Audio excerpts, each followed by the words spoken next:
Debrando, muchas gracias por esa presentación. Muy buenos días para todos, deseando que todos y así como sus familias se encuentren muy bien.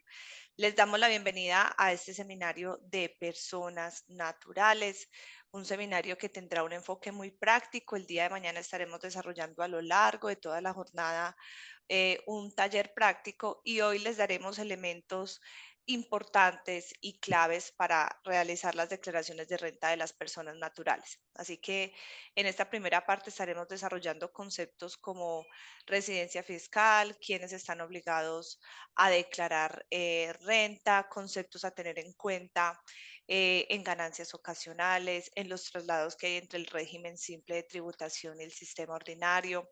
Hablaremos del tema de intercambio de información que ha sido objeto de muchos requerimientos a personas naturales. Y en la segunda parte, de Brando estará desarrollando la estructura lógica bajo la cual nos regimos en el sistema cedular, estará desarrollando pensiones, dividendos y todos los elementos que requerimos para eh, realizar adecuadamente la declaración de renta de una persona natural. Muy bien, quiero regalarles una corta reflexión y se titula Ponle vida a los años.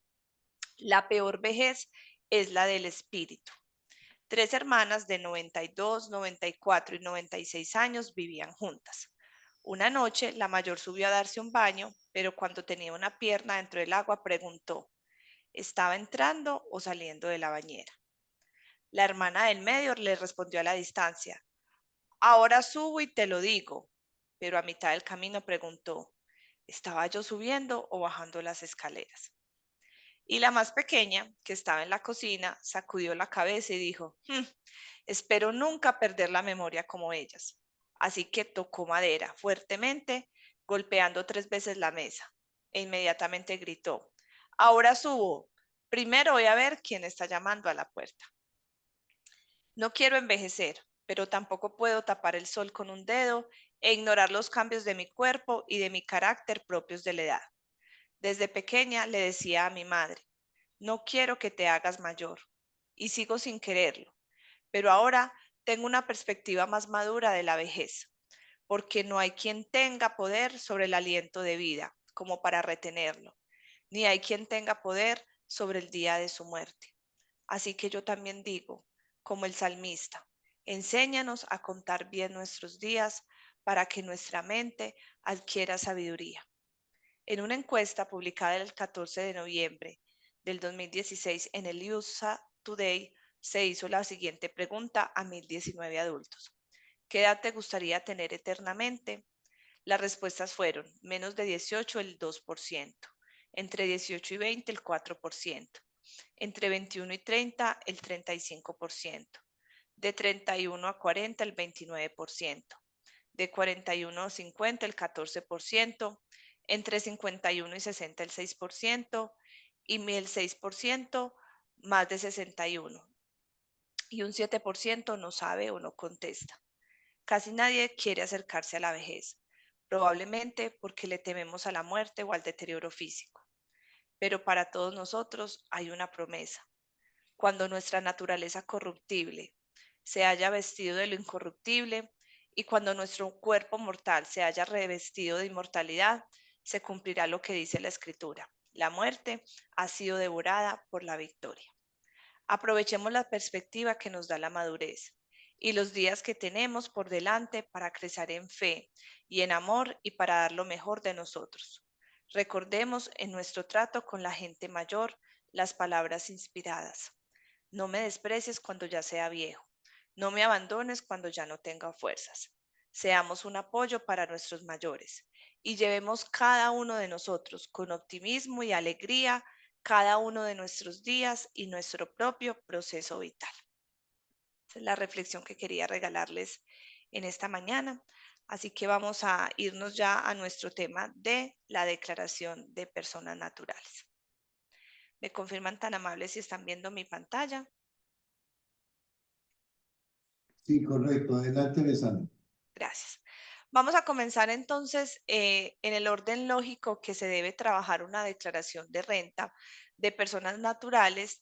Y es que digamos que muchas veces nosotros en el afán que a veces no nos permite ver lo que deberíamos ver y analizar lo que deberíamos analizar, comienza uno yéndose directamente al reporte de la DIAN, ¿cierto? Entonces, muchas veces decimos, no, espéreme que yo necesito, yo me ubico es cuando llegue el reporte de la DIAN en medios magnéticos, pero es muy importante que antes de eso analicemos dos temas. El primero de ellos es el tema de residencia fiscal y después de eso revisar si esa persona está obligada o no está obligada a declarar. Recordemos que en el tema de residencia fiscal, pues hay una clara distinción de los requisitos que deben cumplirse o de los requisitos más bien que se analizan para saber si una persona es residente o no es residente. Anteriormente se usaba una distinción entre se decía era el extranjero y el nacional. Recordemos que ahora nosotros hablamos de residente y no residente. Así que aquel que es residente, así que podemos tener residentes que son extranjeros y residentes que son nacionales y podemos tener no residentes que son extranjeros y no residentes que son nacionales. Pero para analizar si una persona es residente, pues las condiciones son distintas si es un extranjero y la condición es distinta si es un nacional. Si es un extranjero, lo único que le analizamos a ese extranjero es la permanencia que tuvo en nuestro país para ser residente.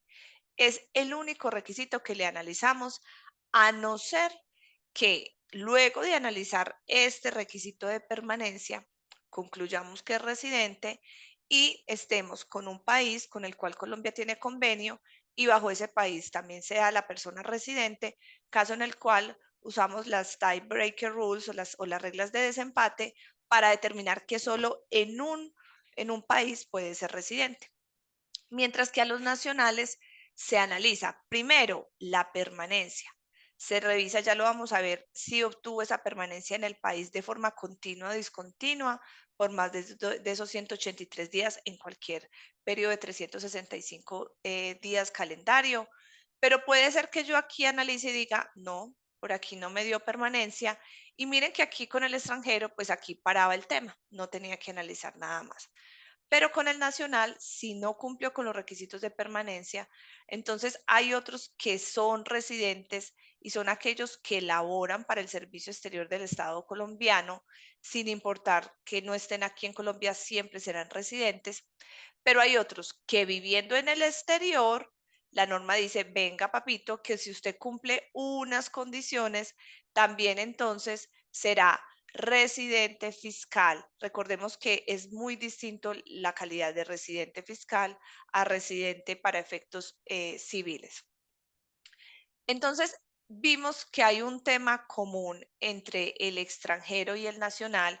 Cuando hablamos de nacional, hablamos del nacional natural o el nacional por adopción, es decir, ¿cómo sabemos que una persona es nacional? Porque tiene su cédula de ciudadanía colombiana expedida por la Registraduría Nacional del Estado Civil, ¿cierto? Entonces, si tiene su cédula colombiana expedida por Colombia, él es nacional, bien sea por adopción o bien sea, digamos, desde el nacimiento, ¿cierto? Entonces, tanto dijimos al nacional como al extranjero, para ser residente fiscal, pueden llegar a ser residentes fiscales por la permanencia. Pero, ¿qué significa permanencia? Una persona que permanezca en el país. Ahí sí, cuando hablamos de esa permanencia, estamos hablando de una ubicación física y presente en el país, ¿cierto? Entonces, si yo estoy aquí físicamente en mi país, no importa dónde tenga mis negocios, mis bienes, mi familia, no, estamos hablando de la presencia física de la persona.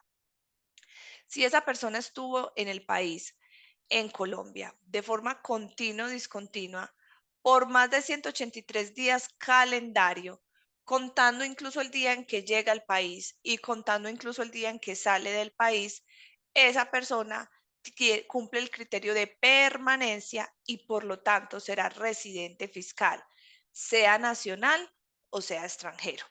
Ahora, esa permanencia, la norma nos dice que puede ser de forma continua o de forma discontinua. ¿Qué significa una permanencia de forma continua? Mire, yo entré en junio 20 y me quedé en Colombia hasta enero 18 del 2023. Estuve todo ese tiempo sin salir de Colombia. Y estos días, ¿cierto? Y esos días que se complementan, pues suman más de 183 días. Son 183 días continuos. ¿Qué pasó? Que esos periodos de 365 días no se cuentan necesariamente el 1 de enero al 31 de diciembre, sino que se revisa en un periodo cualquiera de 365 días.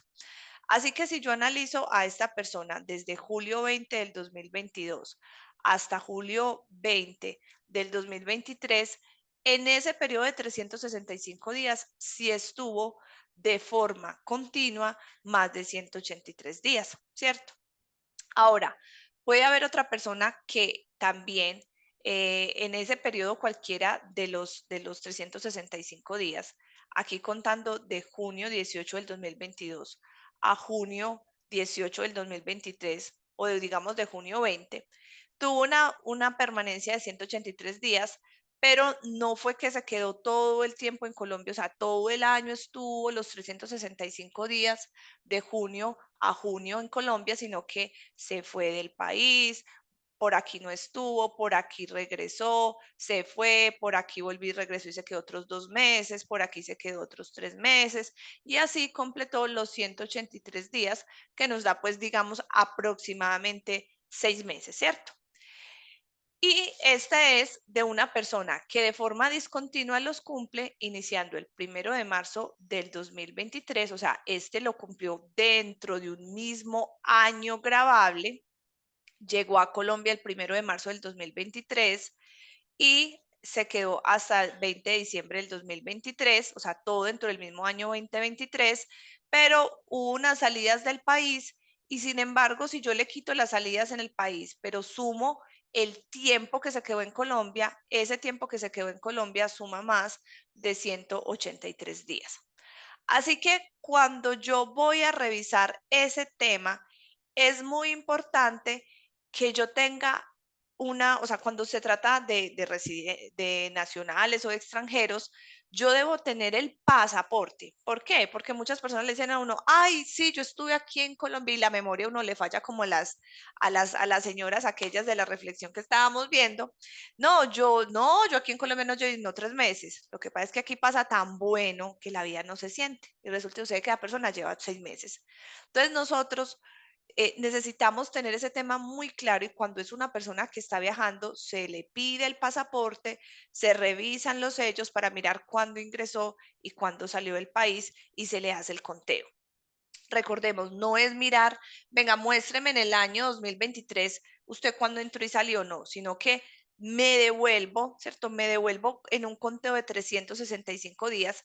Entonces, para contar esos 365 días y determinar una residencia en el 2023, podría incluso cumplirse por exagerar, el 1 de enero del 2023. Es decir, esa persona llegó a Colombia el 2 de enero del 2022, se fue, volvió, pero si miro del 1 de enero al 1 de enero, cumplió los 183 días el 2 de enero del 2023, ¿cierto? Entonces yo casi que me tengo que devolver 2 años para determinar ese tema del conteo de la permanencia. O sea, si estoy haciendo en este momento, estamos haciendo año grabable 2023, mirar entradas y salidas del 2022, mirar entradas y salidas del 2023 para revisar en un periodo cualquiera de 365 días calendario si cumplió una permanencia en el país de más de 183 días. ¿Qué pasa? Que, por ejemplo, en esta persona, en el 2022, si yo la analizo solo en el 2022, pues claramente en el 2022 no había cumplido más de 183 días en el país de forma continua o discontinua, ¿cierto?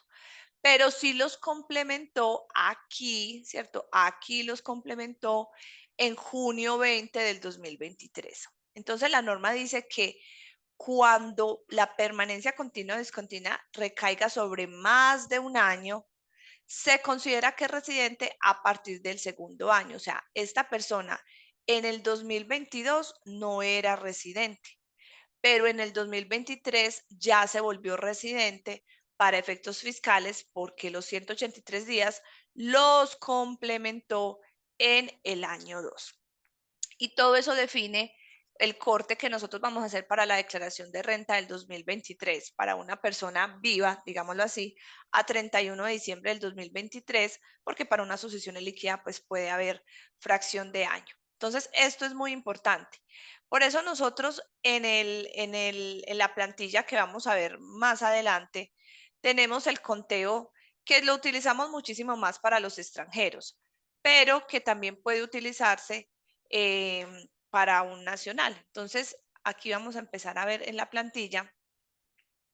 Si es una persona que dijo, no, yo estuve todo el año en Colombia o todo el año en el extranjero, pues es muy claro que no hay que hacer ese conteo. Pero hoy con los nómadas digitales y con muchas personas que ya viven en varios países, es necesario hacer este tema. Entonces, ¿qué hace uno? La fecha de entrada al país y la fecha de salida. Como les dije, normalmente nosotros cogemos año 2022 y año 2023, ¿cierto? Aquí. Y se cuentan los días, que nos den, si nos da más de 183 días, estuvo de forma continua y discontinua por más de 183 días calendario. Acuérdense que aquí hay que seleccionar el periodo. Como les decía, yo cojo 22 y 23 porque puedo cumplir justo el 1 de enero o 2 de enero del 2023 el, los 183 días, ¿cierto? Entonces usted lo que hace aquí es revisar y después escoger el periodo, revisar los periodos de 365 si en alguno de esos los cumple y esos son los que deja aquí, pero primero hacemos una revisión año 2023 y el año anterior. ¿Listo? Entonces aquí en la plantilla que nosotros le vamos a entregar hay una guía para contabilizar esos días. Para eso entonces nosotros hemos desarrollado un checklist que lo vamos a hacer a través de ejercicios y lo vamos a hacer en nuestra plantilla, ¿cierto? Entonces, siempre el punto de partida es conocer si esa persona es residente o no residente. Nuevamente, no porque nos traiga la cédula, inmediatamente nos dice, no, ese es colombiano, ese es residente. No, hay que preguntarle a usted dónde vive, ¿cierto? ¿Usted qué hace? Hay que conocer a nuestro cliente. Entonces, aquí en este tema, el nacional colombiano tiene una hojita especial y el extranjero tiene otra hoja para diligenciar.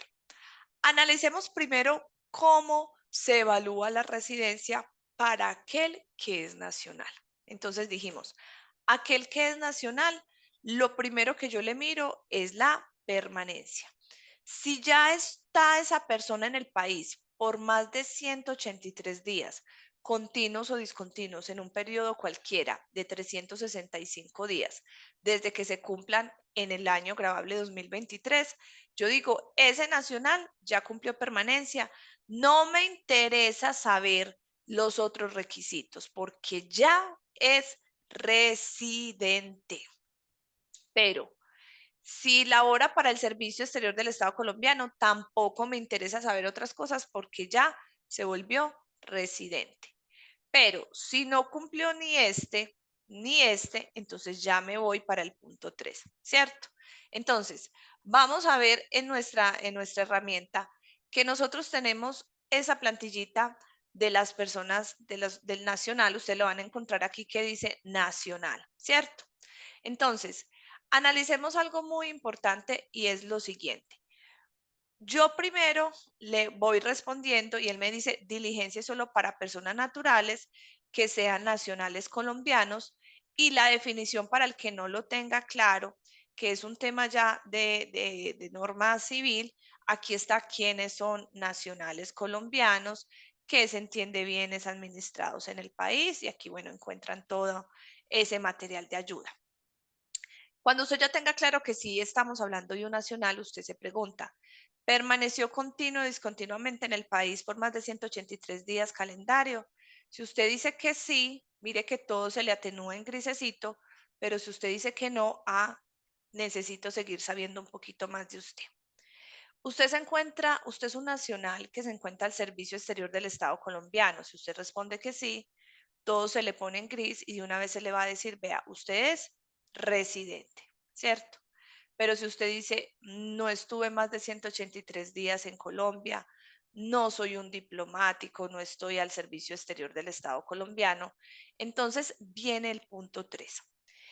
Mire que ese punto 3 tiene unas condiciones que cuando el nacional no tiene permanencia en Colombia, es decir, esas personas naturales que normalmente viven en el extranjero, que tienen allá sus negocios o su trabajo, pero que siguen con su corazoncito en Colombia porque está su familia, porque están sus bienes, porque tiene ingresos en Colombia. Esos son los que la norma dice, venga a ver que usted es nacional, usted es mío y va a seguir siendo residente bajo estas condiciones.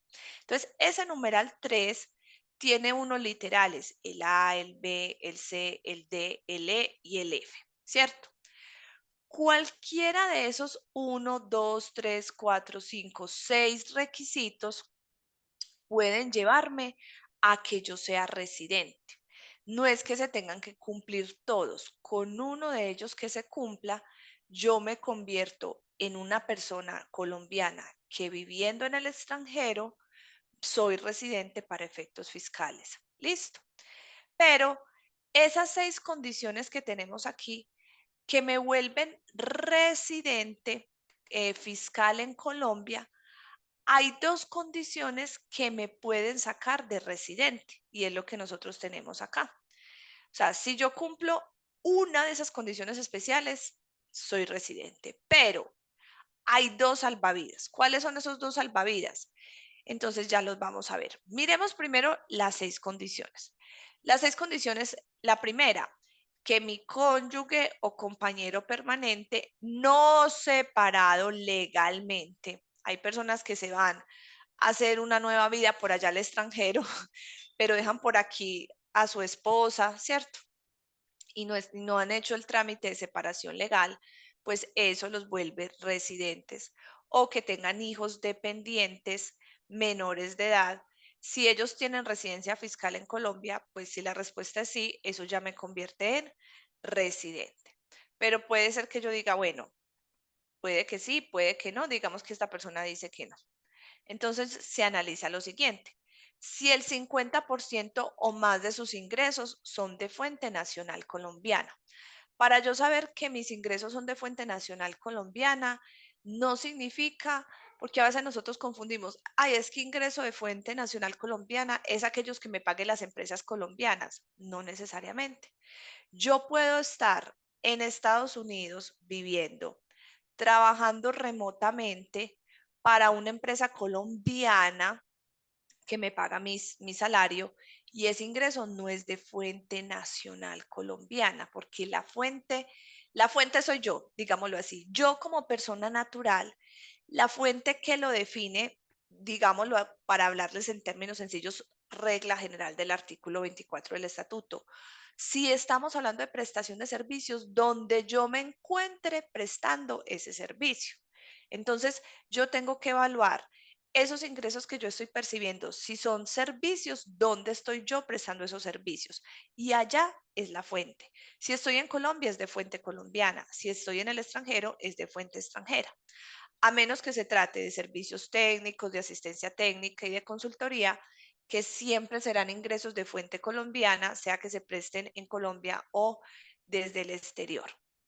Y hay otros servicios, digamos, los que tienen que ver con activos, los que vienen de arrendamientos, los que vienen de las minas, los que vienen de ganadería, los que tienen que ver con ventas o comercialización de bienes, es donde están las mercancías, donde están los bienes ubicados. Entonces, si yo vendo desde aquí, desde Colombia, mercancía que mando para Estados Unidos, es fuente nacional.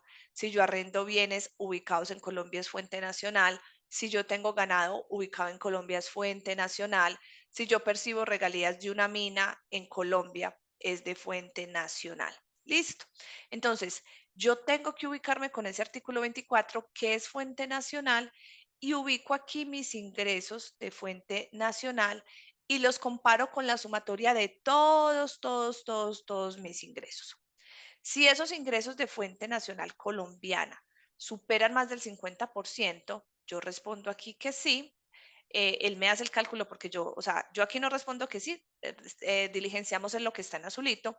Yo aquí le coloco, vea, yo tengo 5.000 millones de pesos, 5.000 millones de pesos de activos colombianos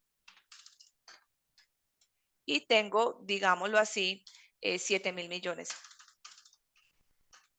7.000 millones, entonces el 71% de mis bienes son ingresos, de mis ingresos son de fuente nacional, entonces me dice, entonces usted sí superó.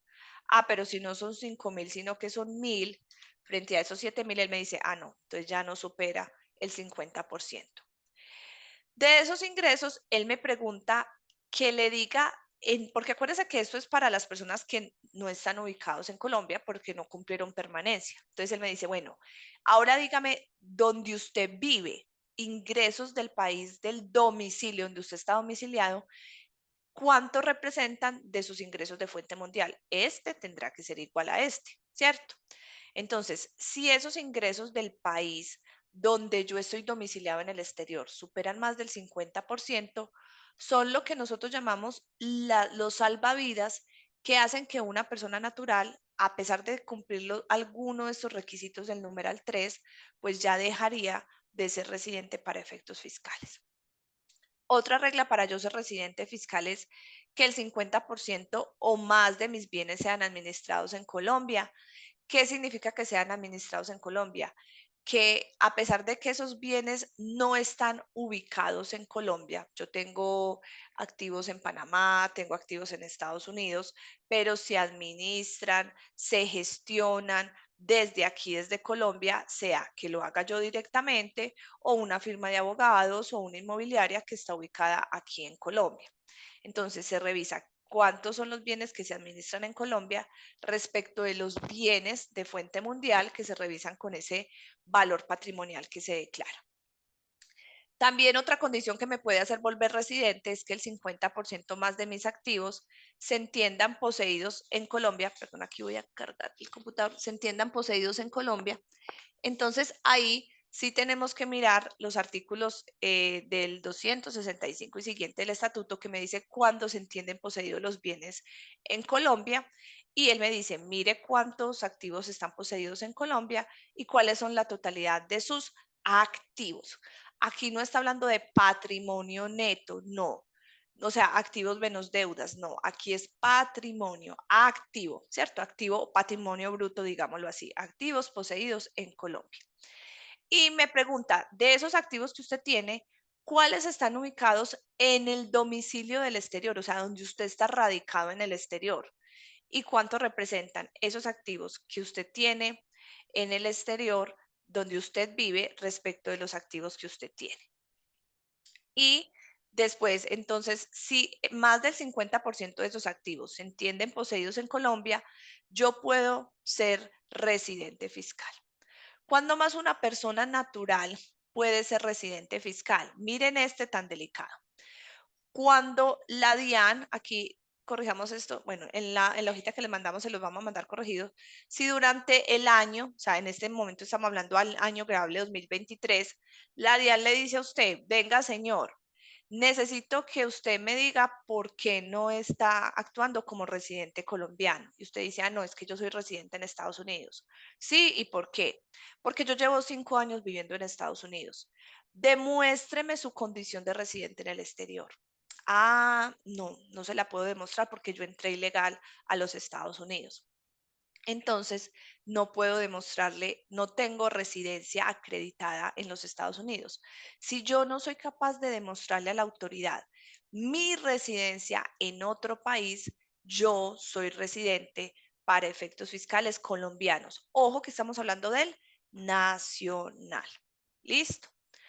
Otro aspecto que me vuelve residente para efectos fiscales colombianos al nacional es que tenga su residencia en una jurisdicción calificada por el gobierno nacional como paraíso fiscal.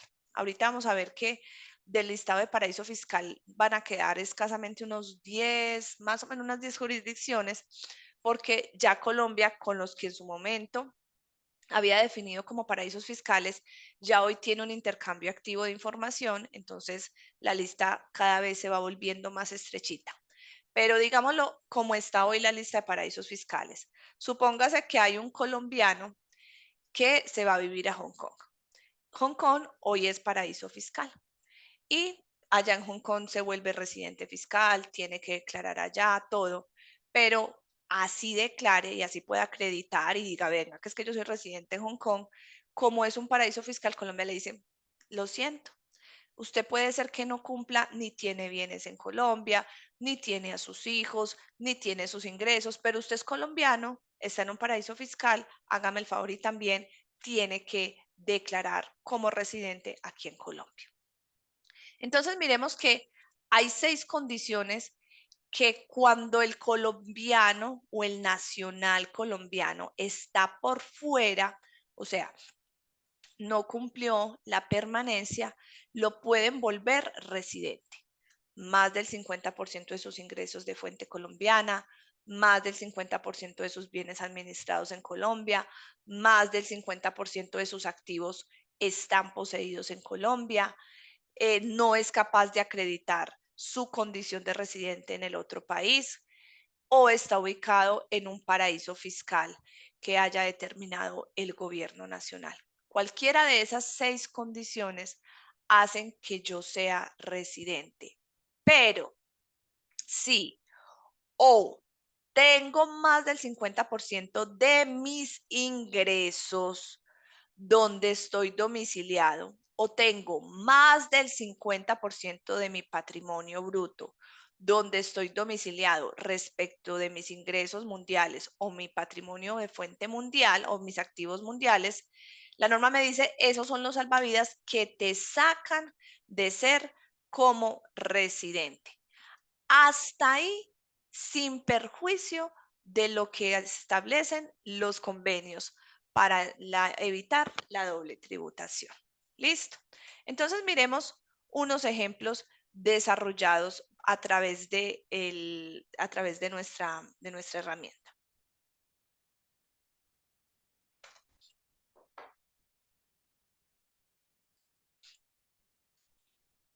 Tenemos caso 1, Camila es una nacional colombiana, vive en Colombia, pero trabaja remotamente para una empresa en Estados Unidos, Courier Limited. Tiene un apartamento en la Florida y todos sus ingresos provienen de allí. Entonces, miremos qué análisis nosotros le haríamos a Camila y cómo la herramienta nos ayuda para ubicarnos. Camila permaneció continua o discontinuamente en el país por más de 183 días calendario, pues Camila sí permaneció en el país. Todas sus relaciones con el extranjero. Trabaja para una empresa americana, sus ingresos se las paga esa empresa americana, sus activos están en Estados Unidos, pero eso no importa, porque la primera condición es permanencia. Camila está en Colombia y por lo tanto yo no tengo que mirarle a Camila nada más. Nada de esto lo diligencio, sino que simplemente con saber que Camila lleva más de 183 días en Colombia, concluyo que es residente. Y aquí, como estamos hablando de Estados Unidos, es un país que no tiene convenio y por lo tanto no aplica análisis bajo CDI. Miremos este otro caso. Adam Sanit es un extranjero de República Dominicana que vive en Colombia desde enero del 2021. Tiene también un restaurante en Medellín, fuente de todos sus ingresos. Tiene patrimonio en Colombia del 20% y patrimonio en República Dominicana que representa el 80% de su patrimonio. Entonces miremos que la herramienta nos dice, y como lo veíamos acá, cuando es un nacional colombiano, yo tengo que evaluarle 3 aspectos. Y por eso la herramienta, cuando es un nacional, pues me dice evalúe permanencia, evalúe si se encuentra al servicio del Estado colombiano y así esté en el extranjero, analice las variables que ya vimos. Pero cuando se trata de un extranjero, lo único que yo le analizo es permanencia. A mí no me importa si tiene bienes en el país, si no tiene, si su familia está aquí o allá. No, si puede acreditar su residencia en el otro país, nada. Al extranjero solo lo analizo con la permanencia. Por eso en el extranjero lo único que yo analizo es permanencia. De ahí ya lo que analizo es convenio, pero no hay otras reglas a nivel interno colombiano que definan la residencia para el extranjero. Solo es la permanencia en el país. Así que este señor que estamos viendo, Adam Smith, aunque sea un extranjero de República Dominicana, como vive en Colombia, ¿desde cuándo? desde enero del 2021, pues estuvo todos los días en Colombia. Aquí, al parecer, se fue unos días de vacaciones a República Dominicana, llegó al país, pero vives en Colombia, mire, llegó el 10 de enero del 2023 y se quedó hasta el 15 de diciembre del 2023, días de permanencia 340. De una vez yo digo, es residente, República Dominicana no tiene CDI, entonces esta persona es un residente. No me interesa saber nada más. Listo. Residente fiscal por permanencia. Ahora miremos a Marina. Marina es una nacional colombiana. Vive en Brasil y allí trabaja y devenga el 60% de sus ingresos, o sea, 3.000 millones anuales. Todo su patrimonio lo tiene en Colombia. Ella dice, yo salgo de trabajar y vuelvo a mi tierrita cuando me pensione. Así que ella en Colombia tiene un patrimonio de 8.000 millones de pesos. Tiene 2 hijos menores de edad, nacidos en Colombia. Esos hijos viven en Cali con la abuela y actualmente son no declarantes. Tiene residencia fiscal en Brasil y no ha venido a su tierrita desde los últimos 2 años. Así que yo con Marina me pregunto, primera pregunta, ¿permaneció continuo o discontinuamente en el país por más de 183 días? No. Lastimosamente, Marina lleva 2 años sin venir a su país. ¿Es una diplomática o se encuentra al servicio del exterior del Estado colombiano? No. Marina tiene un trabajo con una entidad independiente. Me hago las otras preguntas que son las que dijimos para el que no cumple esa permanencia. Dice, su cónyuge o compañero permanente, no nos hablaron de cónyuge, pero sí nos dijeron que tiene unos hijos dependientes menores de edad. Miren esta pregunta. Dice, la norma dice, hijos dependientes menores de edad tienen residencia fiscal en Colombia. Aquí no interesa si los hijos de Marina declaran o no declaran renta. Ellos son residentes fiscales en Colombia. ¿Por qué? Porque no han salido de Colombia, viven en Cali con su abuela. Así que no interesa si ellos son declarantes o no declarantes. Ellos ya con un bebé, con 1 añito de nacido o con 6 meses de nacido, ya es residente fiscal colombiano. Entonces, ella sí tiene hijos dependientes menores de edad, residentes fiscales en Colombia. No interesa si son declarantes o no declarantes. Me preguntan de los ingresos. Entonces yo digo, tiene 3.000 millones en Brasil, ingresos de fuente brasileña, y sus ingresos totales son 5.000 millones. Así que en Colombia solo devenga 2.000 millones. Puede tener arriendos, rendimientos, bueno, ¿cierto? El caso es que de los 5.000 millones de total de ingresos de Marina, 3.000 son de fuente brasileña, 2.000 son de fuente colombiana. Así que los ingresos de fuente nacional colombiana solo representan 40. Por este no me vuelvo residente, pero ya soy residente por este. Mis bienes administrados en Colombia son el 100% de 8.000 millones. Perdón, 8.000 son administrados en Colombia y 8.000 son poseídos en Colombia. O sea que Marina queda amarrada inicialmente como residente por los hijos, por los bienes administrados y por los activos poseídos en Colombia. ¿Qué puede sacar a Marina cuando ya estoy ubicado en este tercer punto de ser residente? Solo 2 salvavidas, recuerden, solo hay 2 salvavidas.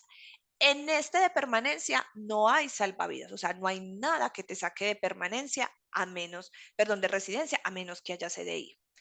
En este tampoco a menos que haya CDI.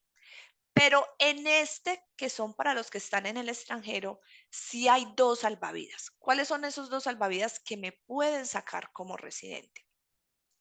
Que más del 50% de mis ingresos tengan fuente donde yo estoy domiciliada en el exterior, o más del 50% de mis activos estén ubicados donde yo tengo mi domicilio en el exterior. En el caso de Marina, se cumple el primer salvavidas. El 60% de sus ingresos son de fuente brasileña, que es donde ella tiene su domicilio. Así que a pesar de cumplir por aquí estos y por acá el de patrimonio, como tiene uno de los salvavidas, ella es, bajo la normativa interna, no residente, Colombia no tiene CDI con Brasil, así que no aplica el análisis bajo el CDI. Miremos ahora con Marina. Dice, Marina es nacional colombiana, o sea, es la misma persona con el mismo caso. La única diferencia es que viajó para Colombia. O sea, se vino para Colombia desde diciembre 15 del 2022 hasta junio 30 del 2023. Ella se dio unas vacaciones largas y se vino para Colombia. Como ese periodo de tiempo, contándolo de diciembre 15 del 22 a diciembre 15 del 2023, periodo de 365 días, nos da una permanencia de más de 183 días. Marinita sí permaneció ya más de 183 días en el país y eso la vuelve residente. Estos salvavidas, los dos que están en verdes, ya no les sirven, porque estos salvavidas solo sirven cuando yo me vuelvo residente por este numeral, que son las 6 condiciones. Pero el de permanencia no tiene salvavidas, así que Marinita, te volviste en residente colombiano. ¿Cómo se hace para uno acreditar que es residente en Colombia? Tenemos la resolución 26 del 2019. Aquí está el paso a paso. Nosotros debemos tener el RUT, se ingresa al portal, se busca en la sección servicios a la ciudadanía una opción que se llama solicitud de certificados. Si se tiene RUT, se ingresa con el usuario contraseña. Se diligencia el tipo, país y año de certificado que uno quiere solicitar y se genera un borrador que es este 1381 que ustedes ven. Entonces, aquí está en el caso mío cuando lo pedí. Uno ingresa los datos de uno, ingresa a donde quiere que le llegue las respuestas y uno dice, ¿por qué, señores Dian? Yo le voy a decir a usted, yo por qué soy residente. Entonces yo digo, porque permanecí en el país, porque mi cónyuge o compañero está en el país y mis hijos, porque mis ingresos más del 50% son de fuente nacional. O sea, yo lo certifico ante la DIAN, ¿cierto? Le digo para qué país quiero dirigir esa certificación, cargo los documentos. Él le dice a uno qué documentos debe cargar para acreditar esas condiciones, entonces uno los adjunta, formaliza la solicitud y la DIAN tiene 15 días hábiles para expedirle el certificado. Entonces, una vez uno hace la solicitud, ya le entrega uno el certificado. Aquí les estoy mostrando el certificado, por ejemplo, que a mí me emitieron, donde dice por qué soy residente. Aquí está diciendo por qué. Yo lo pedí para Italia, entonces dice que con Italia se tiene convenio y dice que yo soy residente fiscal colombiano y dice que ese certificado es es indefinido, o sea, no tiene fecha de vencimiento, porque si yo cambio las condiciones, o sea, yo no es que tenga que pedirlo cada año, sino que si mis condiciones cambian y yo dejo de ser residente, estoy obligada a informarlo a la DIAN. Mientras que no cambien mis condiciones, este certificado tiene plena vigencia. Entonces, este es el modelo como yo acredito mi residencia fiscal en Colombia. La norma dice que para que yo también, porque acuérdense que había uno de los numerales, principalmente para aquel que vive en el extranjero y dice, no, es que yo soy residente allá para efectos fiscales, entonces la norma dice, vea, la forma de usted acreditar su residencia fiscal en el extranjero también es mediante un certificado o documento que haga sus veces expedidos por ese país. O sea, no es un documento, no es una declaración juramentada, no es un certificado que haga el contador de allá, porque nosotros nos han dicho, no, es que mi contador en los Estados Unidos me va a hacer el certificado. No, tiene que ser expedido por el país, no sirve por un contador de ese país. Entonces aquí tenemos un ejemplo, este es de México, con un cliente que nosotros le hacemos, era una persona que era residente y se volvió no residente porque se fue a vivir a México. Entonces aquí es el certificado que nos dio la Secretaría de Hacienda de México y nos dice, vea, esta persona es residente, está bajo el régimen de sueldos y salarios, empezó en el 10 de octubre del 2019 y no tiene fecha fin porque el certificado de México también es indefinido. Entonces aquí nos entrega su calidad, su constancia de situación fiscal y por aquí hay una parte donde nos dice que es residente. Este es un certificado de la agencia tributaria en España, donde nos dice que es residente en España. Entonces siempre debe ser expedido por la autoridad tributaria. Listo. Analicemos entonces ahora esa residencia en los convenios para evitar la doble tributación. Si una persona es residente fiscal en otro país, no necesariamente significa que no sea residente fiscal en Colombia. Es decir, si alguien dice, es que yo soy residente en Estados Unidos, entonces no lo soy en Colombia. No, una persona puede tener dos residencias fiscales o puede no tener residencia fiscal en ningún país, ¿cierto? ¿Por qué?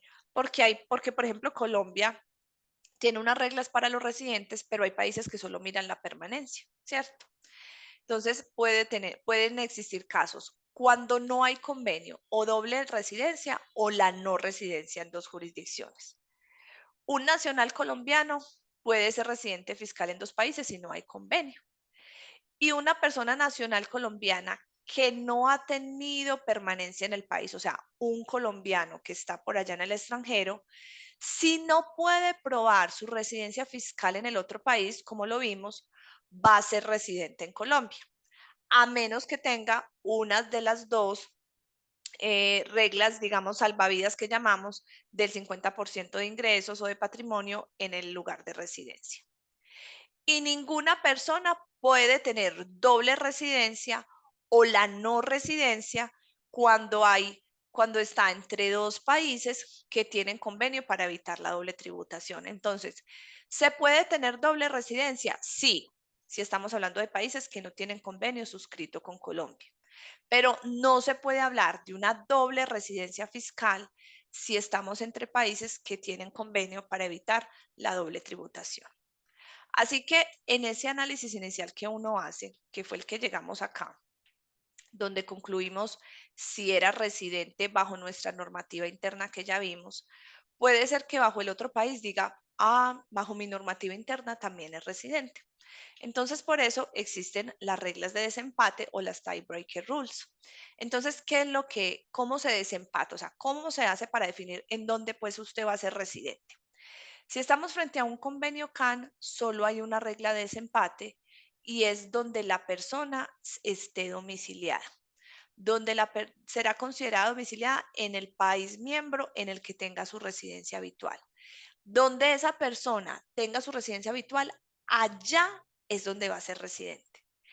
Ay, es que yo tengo residencias en los dos países, entonces hay que pedirle a Colombia y al otro país, digamos a Bolivia, que se pongan de acuerdo y que le definan al contribuyente en cuál de los dos es residente.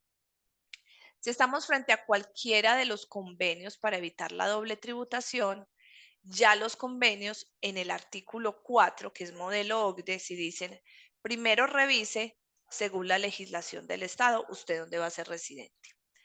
Pero si bajo las dos legislaciones internas usted termina siendo residente, esto es una regla, digamos, o sea, esta regla prevalece sobre esta prevalece sobre esta. Entonces, primero, gana donde tenga la vivienda permanente. No, es que tengo vivienda permanente en las dos partes. Bueno, entonces váyase al centro de intereses vitales, que es donde usted tiene como su centro de negocios, donde usted establece su actividad económica. Ah, no, es que es en las dos partes. Bueno, donde usted viva pues habitualmente. No, vivo habitualmente en las dos partes. Bueno, donde usted sea nacional. Ah, ahí sí, yo soy nacional colombiano, pero tengo la residencia o la ciudadanía en Italia. Ah, bueno, no, entonces gana en donde usted sea nacional. Y si es nacional en los dos, las autoridades deben resolverle el caso. En el caso de Canadá, tiene las mismas condiciones, pero la que prevalece es donde sea nacional.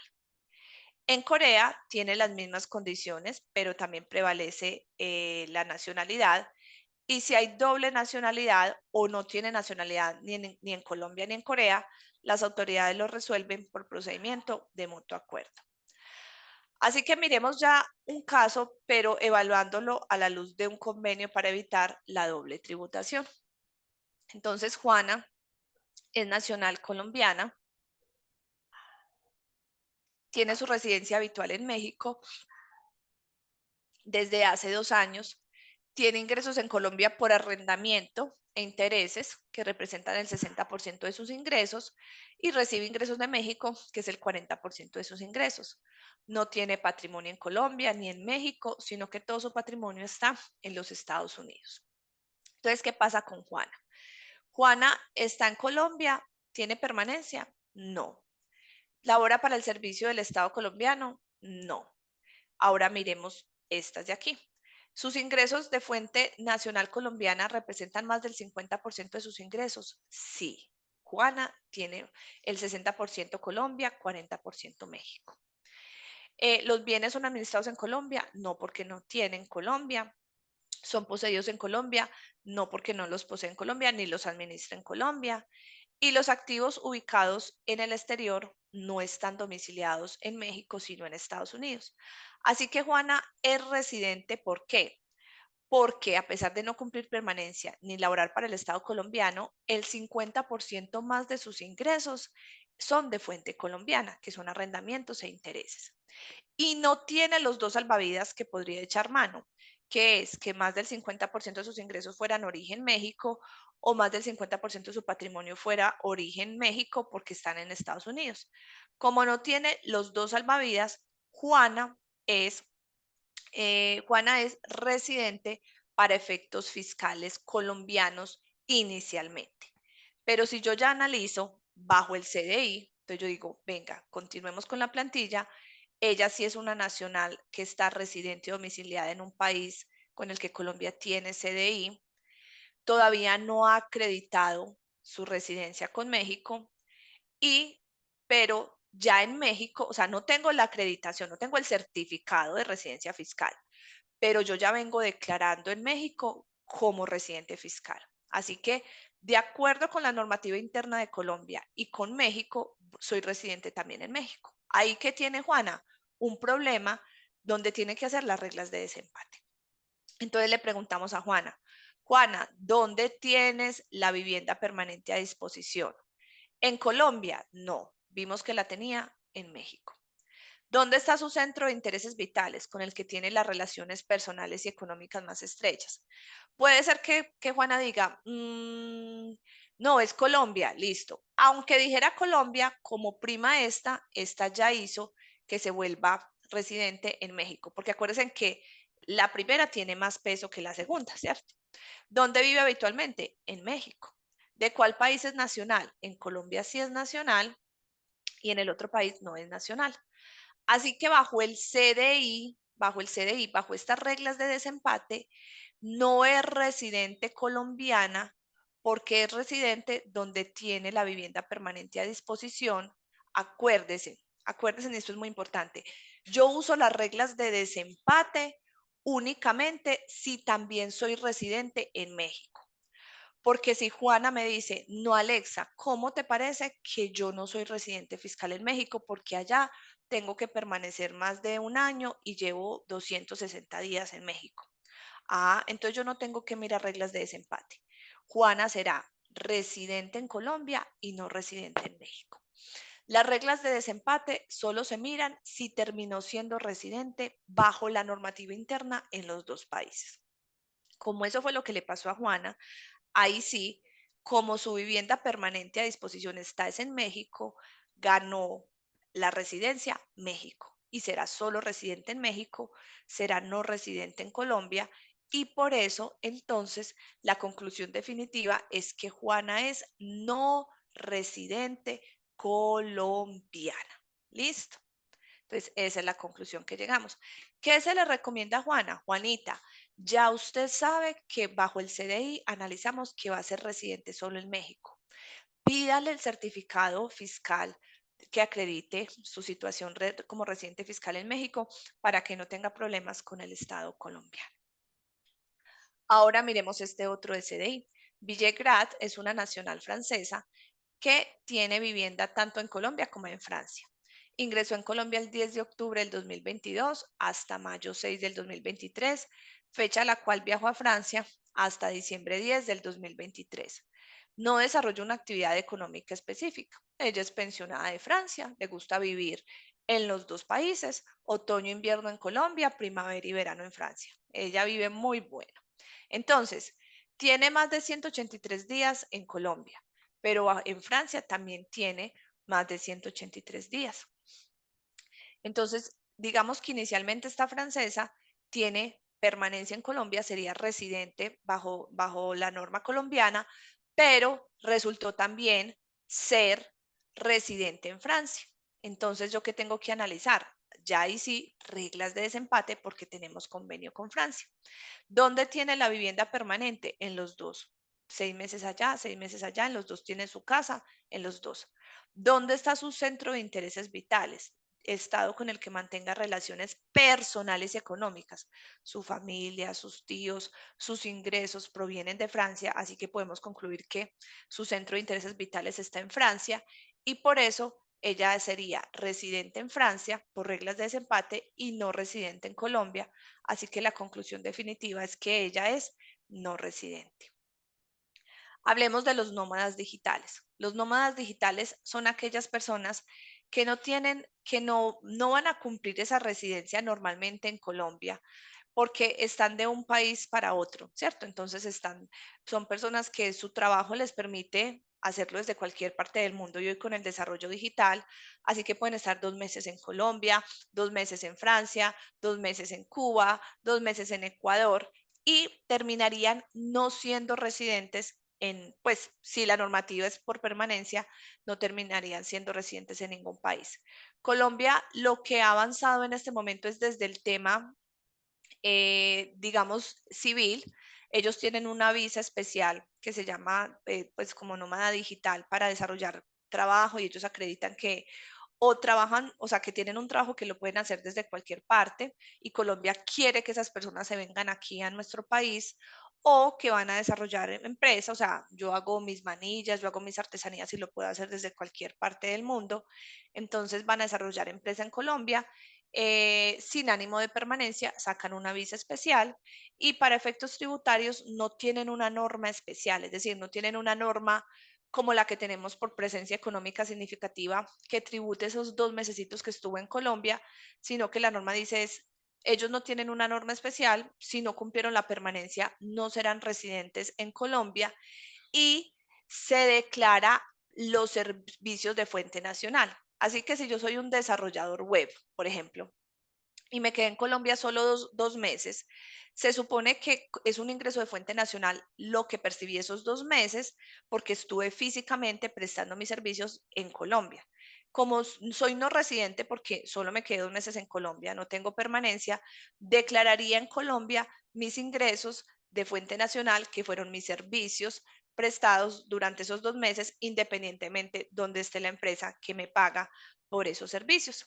Y ellos tienen unas reglas especiales en IVA. Desde que se sigan considerando turistas extranjeros, tienen la devolución de todos los IVAs que paguen aquí en Colombia. ¿Qué consecuencias, perdón, qué consecuencias tenemos o cuál es la diferencia de ser residente a ser no residente?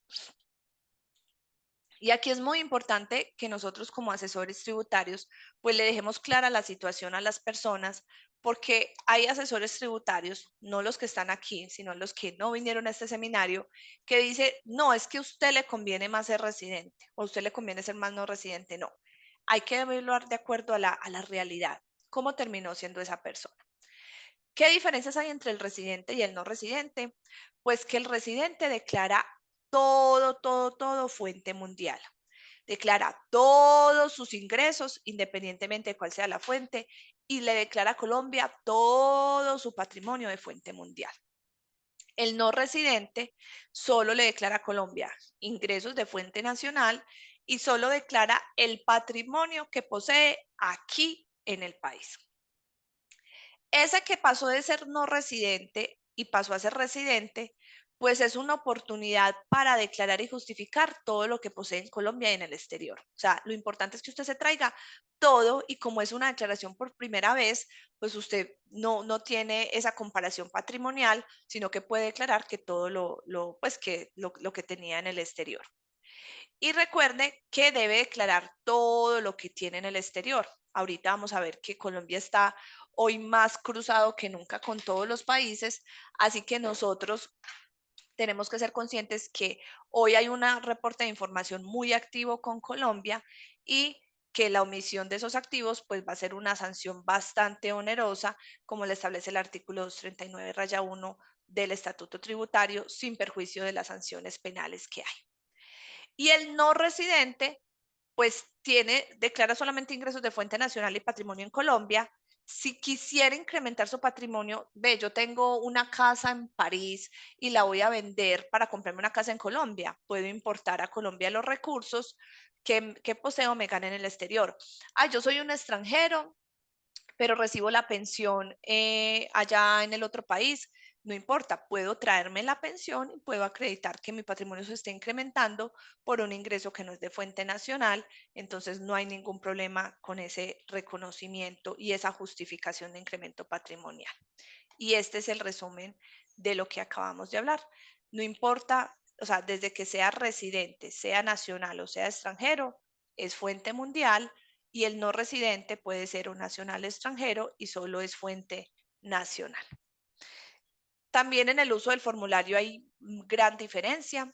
El que es residente usa el formulario 210 a menos que sea del régimen simple de tributación, y el que es no residente declara en el mismo formulario que declaran las personas jurídicas, que mire que también dice que es para personas naturales y asimiladas no residentes, y ellos, el no residente, declara en el formulario 110.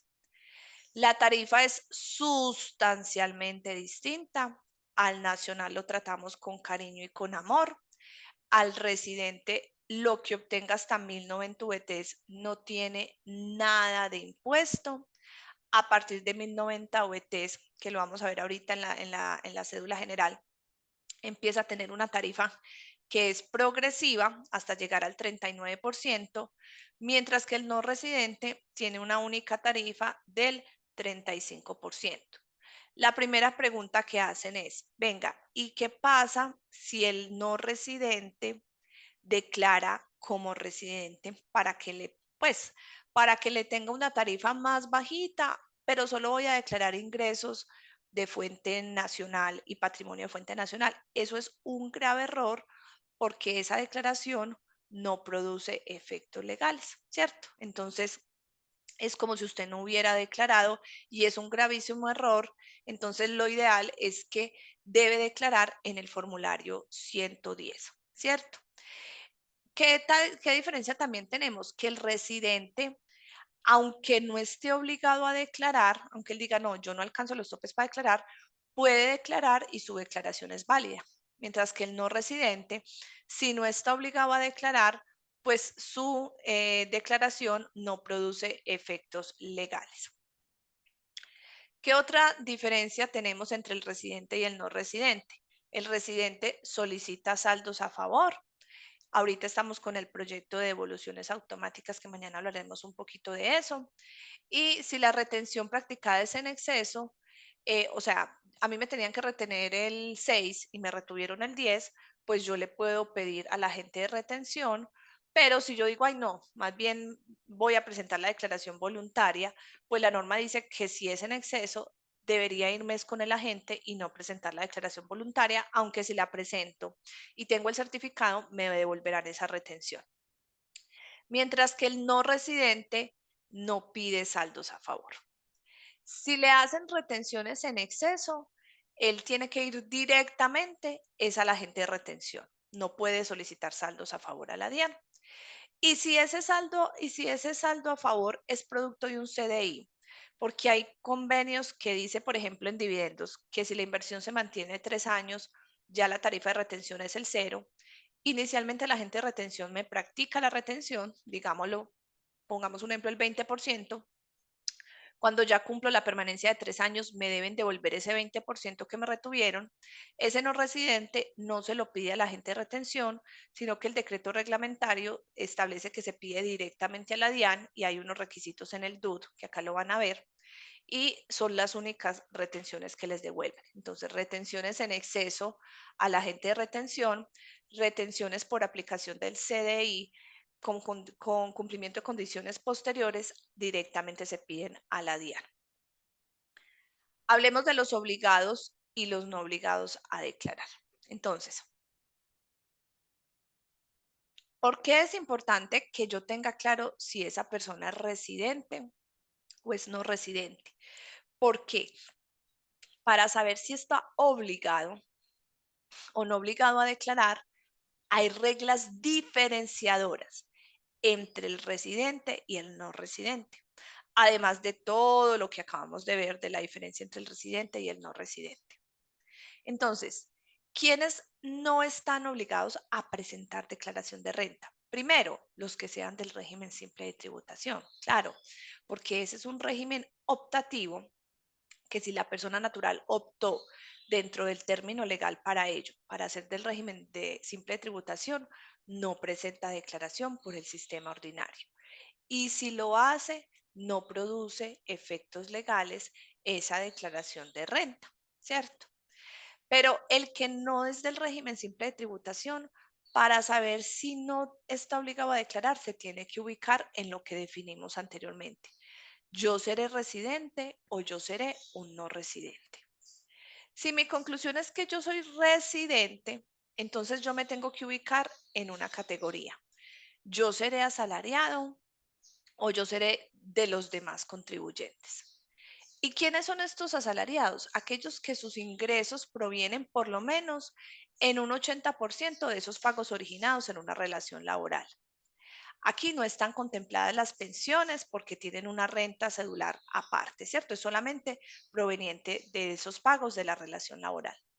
Si más del 80% de mis ingresos provienen de ese pago en la relación laboral, yo tengo que analizar unas características especiales como asalariados. Digamos que había una distinción entre el asalariado y los demás contribuyentes, que ahorita vamos a ver, para estar obligados a declarar que hoy con el nuevo decreto de plazos, que es el decreto 2229, ya esa diferenciación, digamos que se eliminó. Entonces, las condiciones para no estar obligados a declarar casi que ya van a ser muy similares para estos dos grupos, como lo vamos a ver más adelante. Pero de todas maneras, dentro del estatuto tributario, yo sigo viendo en el artículo 591 los asalariados y hay otro artículo para los demás, ¿cierto? Entonces, ¿qué reviso para esa persona que es asalariada? Para no declarar, él no puede ser responsable de IVA, ¿cierto? Y tiene que ser que los consumos con tarjeta de crédito de ese año, las compras totales que hizo, la sumatoria de consignaciones bancarias y los ingresos brutos no sean superiores a 1.400 VTs, que para el año gravable 2023 son 59.377.000. Ojo que dentro de esos ingresos brutos no vamos a tener en cuenta las ventas de activos fijos, las loterías, las rifas y apuestas y similares. Es que esa persona natural se ganó el baloto. Esos ingresos no lo vuelven declarante porque esos ingresos no entran dentro de los ingresos brutos que se contemplan en el tope. Entonces, si esa persona natural supera cualquiera de estos topes, por uno solo que lo supere, se vuelve declarante del impuesto sobre la renta. Y si su patrimonio bruto, o sea, antes de deudas, es superior a los 4.500 VTs, es decir, a los 190 millones de pesos, también se vuelve declarante. Una sola condición que incumpla lo vuelve declarante. Los que no son asalariados, ¿qué se les analiza? Lo mismo, que no sean responsables de IVA. Dentro de los ingresos brutos, anteriormente había un concepto de la DIAN del 2014 que decía que en ellos sí se tenía en cuenta los provenientes de ventas de activos fijos, loterías, rifas y apuestas y similares.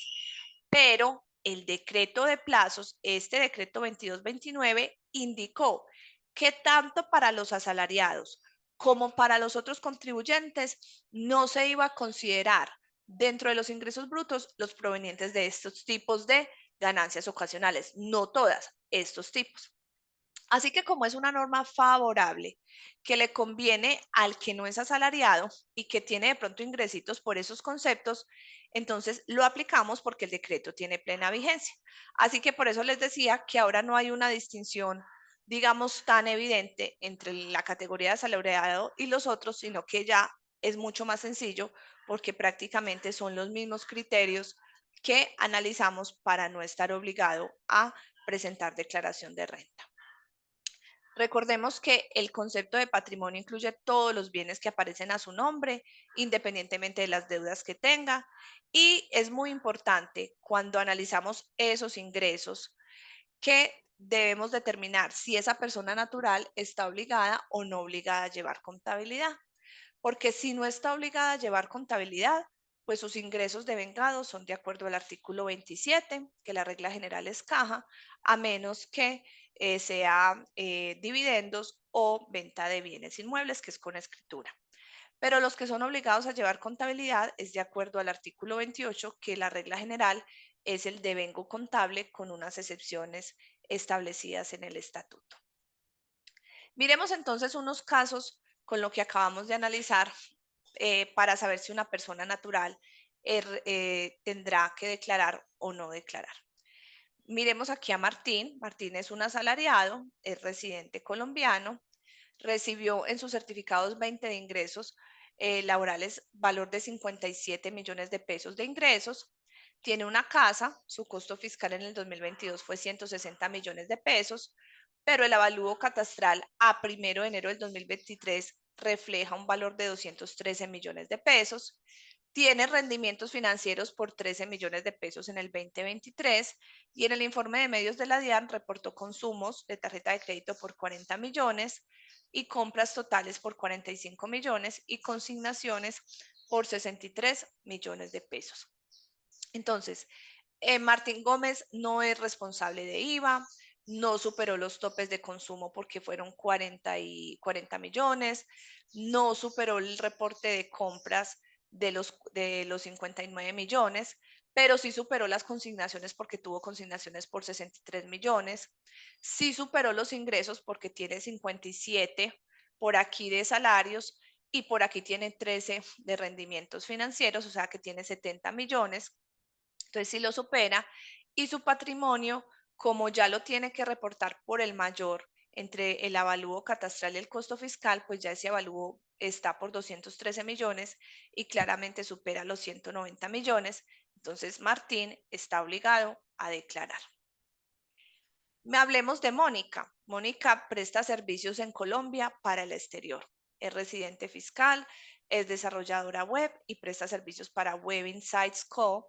de forma permanente, por lo cual recibió ingresos por 167 millones de pesos, pero de allá, del extranjero, ¿cierto? Pero está aquí en Colombia. No tiene patrimonio en Colombia, excepto por cuentas de ahorros, que tiene 41 millones de pesos el saldo. Tiene rendimientos financieros por 3 millones de pesos y en el informe de medios de la DIAN reporta compras o consumos por 95 millones y le consigna la empresa al exterior aquí por 169 millones de pesos. Entonces, no supera los topes de tarjeta.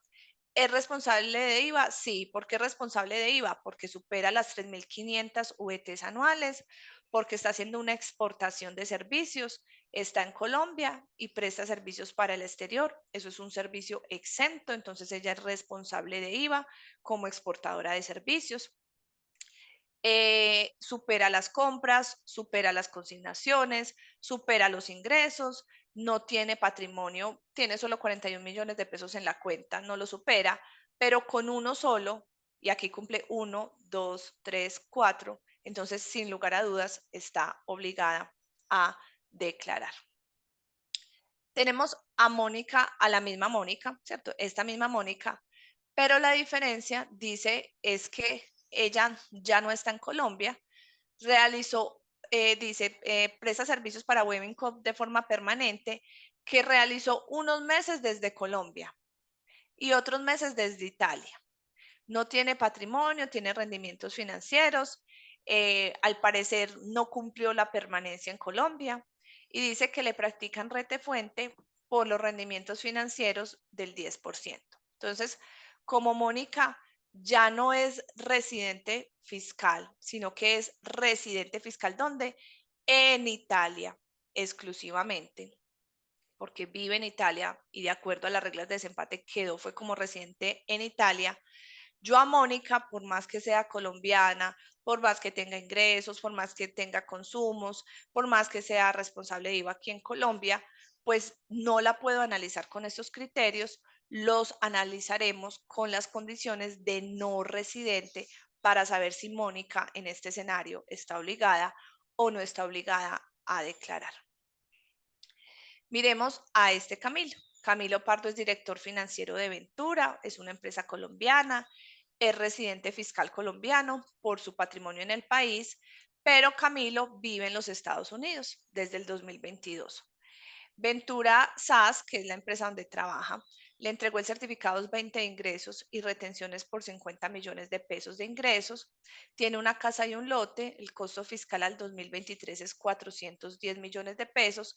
No tiene compras ni consumos en Colombia. Entonces, él no es responsable de IVA, no superó los consumos, no tiene las consignaciones aquí porque le consignan allá, no supera los ingresos, pero acuérdese que él es residente por el patrimonio, ¿cierto? Él es residente en Colombia por el patrimonio que tiene acá, más del 50% está poseído en el país.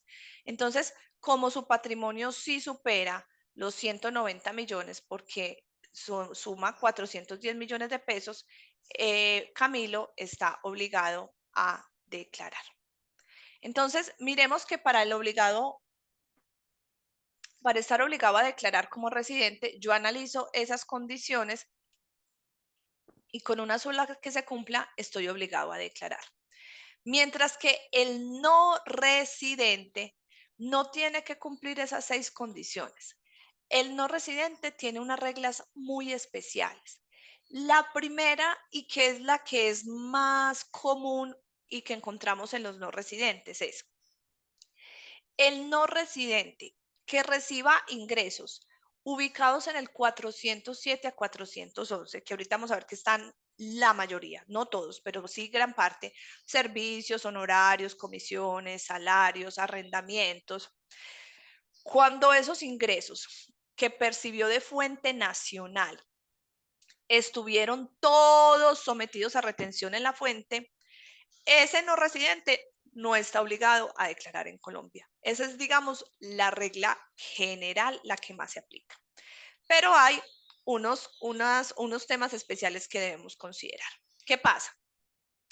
Cuando uno lee ese 592, uno dice, Alexandra, ¿usted por qué está hablando de no residentes si el 592 dice personas naturales o jurídicas extranjeras sin residencia? O sea, le está diciendo, es el no residente, pero el extranjero. Así que esto no le aplica al no residente nacional. Y esto ha sido base de muchas interpretaciones, asesores que han dicho, no, el nacional no residente se analiza con estas reglas, ¿cierto? Pero la DIAN se ha cansado y desde que se modificó, recordemos que esta norma es muy antigua y por eso era que antes se hablaba de extranjero y de nacional, hoy hablamos es de residente y de no residente. Entonces, la DIAN sacó un oficio que es de octubre del 2022, donde dice, vea, las personas naturales o jurídicas sin residencia o domicilio en el país significan no residentes. Debe leerse ahora las personas naturales o jurídicas no residentes. Y hay muchos oficios hoy vigentes que lo han ratificado y que nos convienen para esa persona natural, nacional, no residente, que podría estar declarando en Colombia por patrimonio. Pero la norma dice, no, si usted es no residente y no tiene ingresos en Colombia o teniendo ingresos en Colombia de fuente nacional, todos estuvieron sometidos a retención, tranquilo papito, usted no tiene que declarar. Y la DIAN lo ha ratificado.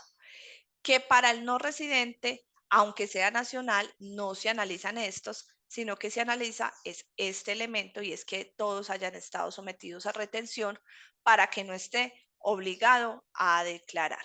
Listo, entonces dice, las implicaciones en materia tributaria dependerán si se trata de un residente fiscal o un no residente, calidad que es independiente de la nacionalidad del sujeto y este oficio aclara y recopila todos los oficios que han salido en ese sentido desde la ley que modificó el concepto a no residente y residente. Hay unas reglas especiales para los no residentes. Hay unos que siempre no estarán obligados a declarar y hay unos que siempre estarán obligados a declarar. Entonces, ¿cuándo no están obligados a declarar? Aquel no residente que es inversionista de capital del exterior de portafolio. Son esos que están en el artículo 18-1, que simplemente invirtieron acá en un fondo y que no tienen permanencia aquí en Colombia. Ellos no estarán obligados a declarar y el fondo, por ejemplo, el Fondo Mutuo de Inversión, les practica la retención desde que cumple el fondo de capital privado, el fondo mutuo, el fondo de capital privado les hará la retención al momento que les haga el pago. Quienes obtengan ingresos por servicios, artículos en espectáculos públicos de las artes escénicas, a ellos les practican una retención que es muy reducida. Si no estoy mal, creo que es del 2% y nunca estarán obligados a declarar desde que les hagan esa retención. Los que obtengan ingresos por transporte internacional tampoco están obligados a declarar y quienes no obtengan ingresos de fuente nacional, aunque tengan patrimonio, aunque tengan consumos, aunque tengan consignaciones, no importa. Si son no residentes y no obtuvieron ingresos de fuente colombiana, no estarán obligados a declarar. No estará obligado a declarar, ya lo dijimos, los que tengan ingresos del 407 al 411 y esos ingresos hayan estado sometidos a la retención del no residente. Es que yo tuve unos servicios y a mí me retuvieron el 4%. No, señor, tenían que retenerle el 20%. Es que yo tuve dividendos y no me retuvieron como un no residente al 20% en dividendos no grabados, sino que me retuvieron como el residente. Le tocó declarar.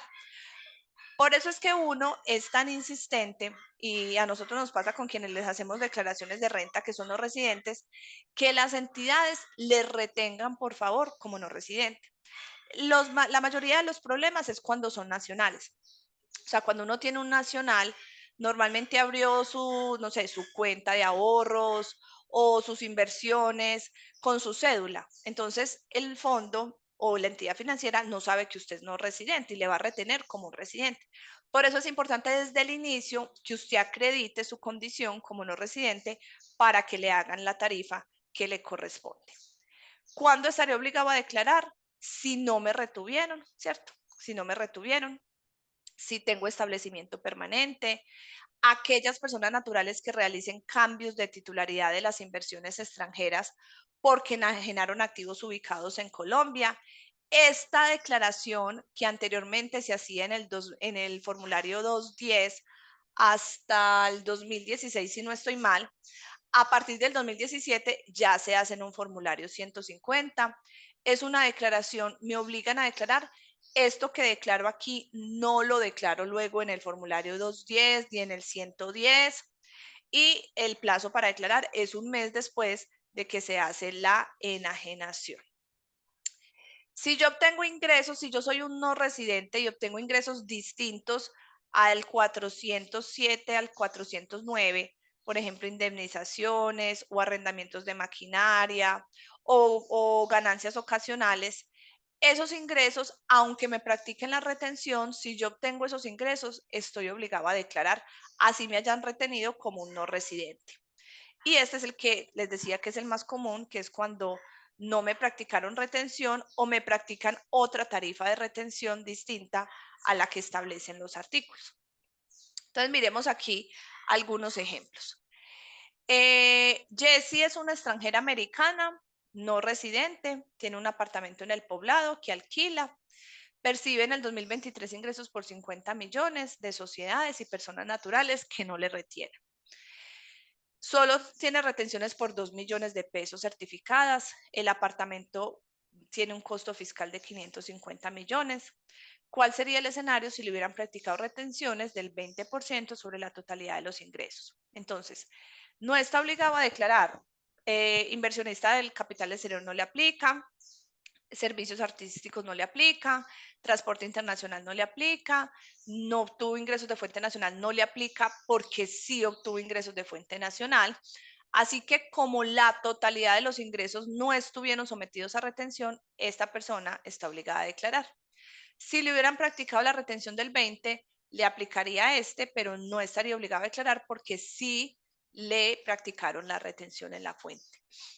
Aquí tenemos a Mónica, que fue la que vimos ahorita, que es residente fiscal en Italia, ¿se acuerdan? Que presta servicios de esta compañía del exterior. Y resulta y sucede que esta persona, Mónica Gutiérrez, está obligada a declarar. ¿Por qué? Porque Mónica trabaja en Italia unos meses y otros meses desde Colombia.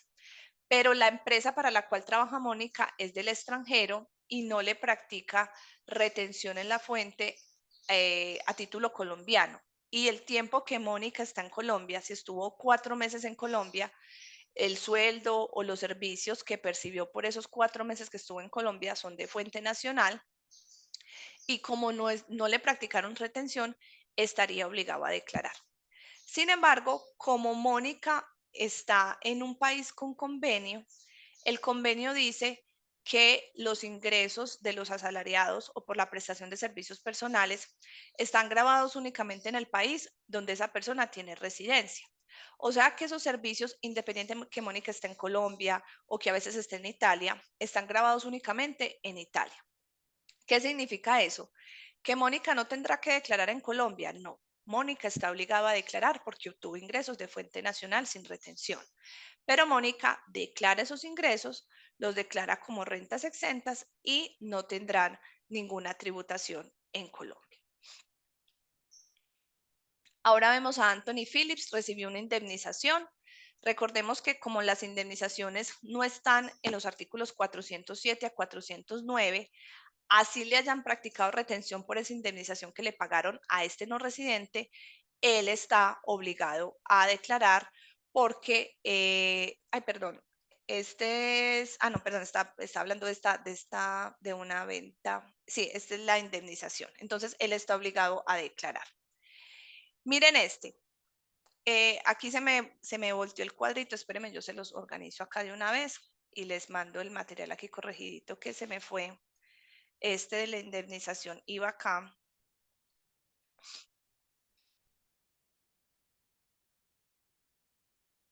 Este es acá. Listo. Y este, se me cruzaron aquí los cablecitos. Este acá. Listo. Entonces, este que es la indemnización que recibió este no residente, lo vuelve obligado a declarar porque la norma dice que si obtiene ingresos distintos a los del 407 a 409, así le practiquen retención, se obliga a declarar. Entonces, Anthony Phillips tendrá que declarar. Aquí tenemos a Marco Brucé. Él tenía el 60% de una sociedad colombiana, decidió vender su participación a otra sociedad colombiana, recibió 2.000 millones de pesos que le consignaron en su cuenta en el exterior y no tiene más relaciones en Colombia. Aquí en este caso, entonces miren que estamos hablando de un cambio de titularidad de inversión extranjera. Marco Brucé no es que tenga que esperar los vencimientos de personas naturales para declarar en el 110, no. Marco Brucé, al mes siguiente de haber realizado la venta de su participación en la sociedad colombiana, tiene que presentar la declaración en el formulario 150. Tiene que pagar la ganancia ocasional respecto de esta inversión que tenía en la sociedad colombiana. ¿Cómo la declara? Declara el ingreso, los 2.000 millones, el costo histórico que le costó esa participación, reajustada por IPC a la fecha actual, pues al momento de la venta. O sea, puede aplicar los reajustes fiscales que le aplican a una persona natural y, y pagar el impuesto respectivo para poder hacer ante el Banco de la República el cambio de titularidad. Aquí es importante y les dejo este material para que sepan cuándo hay cambio de titularidad extranjera, que es un tema, primero, tener claro que el cambio de titularidad extranjera nunca aplica para los nacionales. O sea, yo puedo ser un nacional que llevo toda la vida viviendo en Estados Unidos y sobre los bienes que tengo aquí en Colombia no se habla de inversión extranjera en Colombia porque yo sigo siendo nacional y ahí, aunque sea no residente para efectos fiscales, no se habla No se habla de que sea un cambio de titularidad extranjera. Esto solo le aplica a los extranjeros. Entonces, extranjero que invierte en Colombia, se habla de una inversión en Colombia. ¿Cuándo se habla de esa inversión? Cuando compran acciones en sociedades colombianas distintas de las que cotizan en la bolsa de valores, cuando compran activos fijos, inmuebles, no cualquier activo fijo, inmuebles, cuando hacen contratos de colaboración empresarial, cuando hacen una sucursal, por ejemplo, aquí en Colombia, esos son inversiones del extranjero aquí en Colombia. Y cuando se hace un cambio de titularidad, sea por una donación, por una venta, por un aporte, tienen que hacer esta declaración en el formulario 150, que es muy sencillo. ¿Qué es renta? ¿Qué es a título de ganancia ocasional? El ingreso, el costo y el impuesto. Y aquí les puse eventos que dan lugar al cambio de titularidad, ventas, cuando se liquidan. Por ejemplo, nosotros tuvimos una sociedad colombiana que se liquidó y uno de los accionistas era un extranjero. Él, cuando recibió el producto de la liquidación, tuvo que presentar la declaración por cambio de titularidad extranjera. Cuando se retiran aportes, bueno. Quiero dejarles aquí este tema que es muy importante que nosotros nos demos cuenta en qué mundo estamos, ¿cierto? Porque a veces las personas naturales creen que, y lo vivimos mucho después de pandemia, que muchas personas naturales sacaron su patrimonio al exterior, y con el actual gobierno muchas personas sacaron su patrimonio por temor, por rumores, bueno, por lo que sea, lo sacaron al exterior y aparentemente disminuyeron el patrimonio, pero eso no es correcto porque si una persona natural declara fuente mundial porque es residente, pues el hecho de que ya no esté en Colombia, sino en Panamá o en Estados Unidos o en otra parte, los tiene que seguir declarando. Ahora alguien dirá, ¿y cómo sabe la DIAN que no fue que yo me descapitalicé porque no quiero pagar impuesto al patrimonio? ¿Y cómo sabe la DIAN que yo tengo eso por allá? Bueno, resulta y sucede que es importante tener claro este intercambio de información que hoy la DIAN tiene con muchísimas jurisdicciones, porque eso qué le permite a la DIAN o qué elementos nos ayuda a nosotros. Primero, que si la DIAN intercambia información, pues se tendrán que redefinir los paraísos fiscales. Y eso afecta a la residencia de las personas naturales, porque ya vimos que si yo tengo mi residencia fiscal en un paraíso fiscal, pues soy residente colombiano si soy nacional. Afecta la deducibilidad, porque si no le practico la retención a la tarifa plena, pues el gasto será no deducible. Me permite conocer qué países están reportando información y cuál es la información que reportan. Me permite definir mi ingreso y mi patrimonio poseído en el exterior, me permite saber qué voy a declarar en mi declaración de activos en el exterior y definir mi impuesto al patrimonio. Colombia tiene intercambio internacional de información bajo el CRS, bajo el FATCA.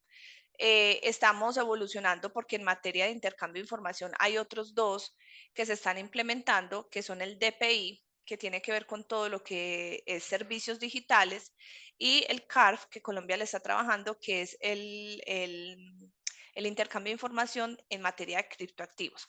Las que se están moviendo hoy actualmente y que las otras están pues también caminando son CRS y FATCA. FATCA es con Estados Unidos.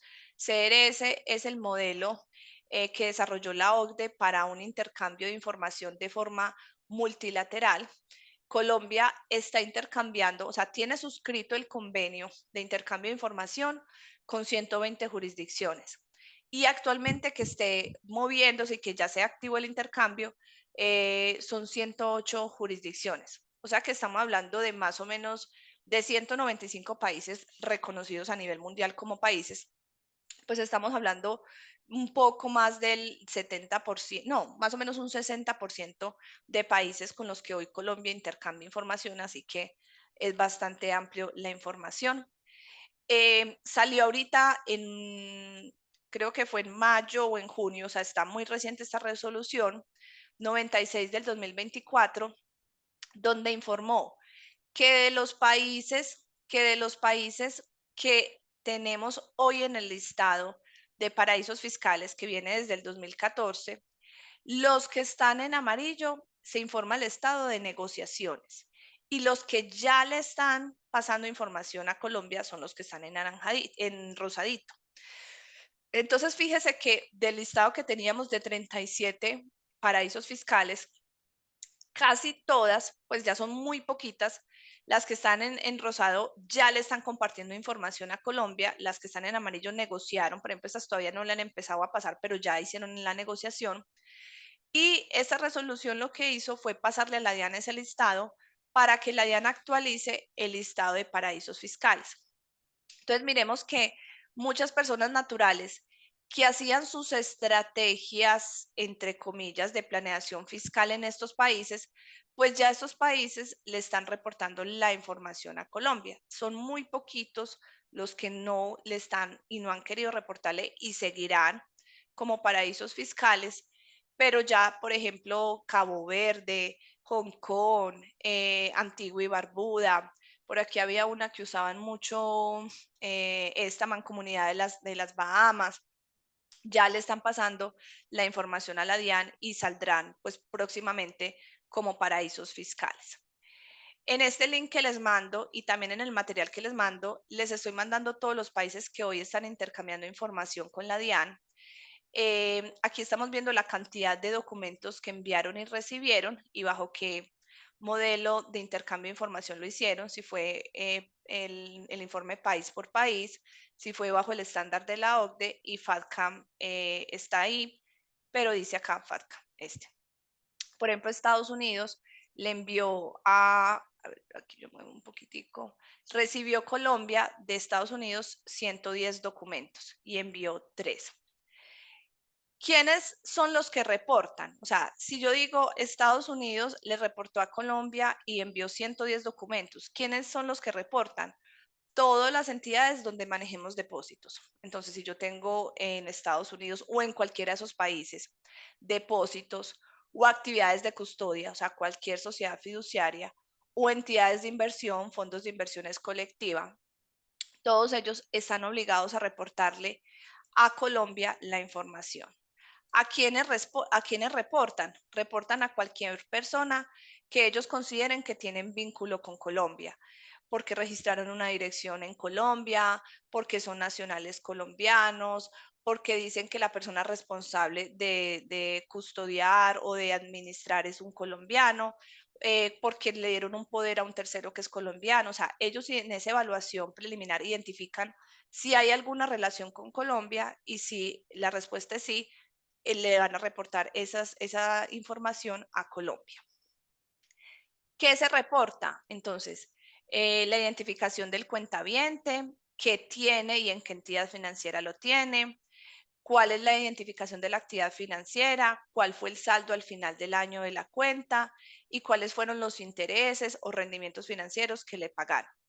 Todavía hay muchas cosas que no pasan como reporte a la DIAN. Por ejemplo, si yo tengo una casa en los Estados Unidos, ¿cierto? Esa casa en los Estados Unidos y la tengo arrendada a una persona natural, pues esa persona natural no le reportará a Colombia esos ingresos, ¿cierto? Ni el valor ni los bienes inmuebles los reporta Estados Unidos a Colombia, ¿cierto? Pero todo lo que sea activos o cuentas financieras ya están cruzadas. ¿A qué vamos a evolucionar? A las plataformas digitales. Por ejemplo, creo que son como 40 jurisdicciones con las cuales ya se firmó ese intercambio de información bajo el DPI. Y lo que va a hacer, por ejemplo, un Airbnb o sí, todas esas plataformas es que le van a reportar a Colombia. Mire, Alexandra Gil tiene un apartamento en la Florida y recibe arrendamientos por este valor, ¿cierto? Lo mismo cuando evolucionemos con criptoactivos que reportarán de dónde es el nacional que tiene la tenencia de los criptos, ¿cierto? Que eso es un tema que está evolucionando. Miremos qué cambios tenemos en ganancias ocasionales. En ganancias ocasionales, pues el primer cambio que tenemos a raíz de la ley 2277 del 2022 es la tarifa de ganancia ocasional. Recordemos que hasta el 2022 la tarifa fue el 10%. Ya a partir de esas declaraciones que vamos a hacer del 2023, la tarifa de ganancia ocasional sube al 15% y siguen al 20% los premios, las loterías, rifas y apuestas y similares, y todos los demás conceptos con su respectivo artículo que son ganancia ocasional quedan hoy grabados al 15%. ¿Qué otro cambio tenemos con la ley 2277? Los limitantes a las rentas exentas. En ganancias ocasionales, habían algunas ganancias ocasionales que tenían una parte exenta o una parte que sí, que no estaba grabado a título de ganancia ocasional. La ley 2277, como ven, la mayoría bajó, ¿cierto? O sea, bajó la porción que podíamos tomar como ganancias ocasionales exentas. Solo en un caso subió el valor de ganancia ocasional exenta y en 2 casos no hubo modificación. En las indemnizaciones por seguros de vida siguen siendo las primeras 3.250 exentas a título de ganancia ocasional, artículo 303-1. Los libros, las ropas y utensilios de personal inmobiliario del causante cuando fallece, sus herederos lo incorporan a su patrimonio, pero es ganancia ocasional exenta sin límite, pero estas sí se modificaron.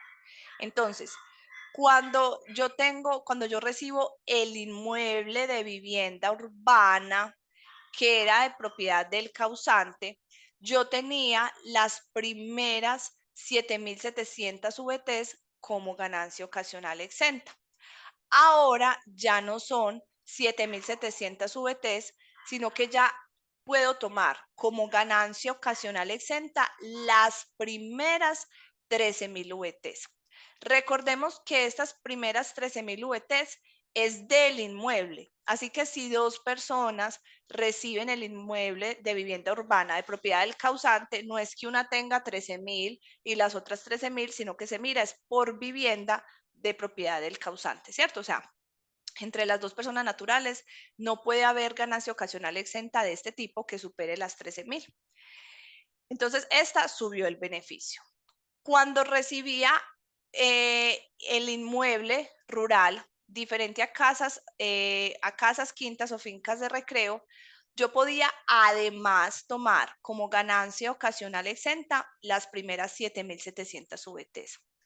La reforma tributaria bajó ese tope a 6.500 VTs, pero amplió el espectro. O sea, dijo, ya no va a ser solamente el inmueble rural diferente a casas de quintas o fincas de recreo de ese causante, sino los bienes inmuebles diferentes a la habitación de propiedad del causante. Es decir, si yo recibo en esa herencia la vivienda urbana de propiedad del causante, tengo las primeras 13.000 VTs como ganancia ocasional exenta.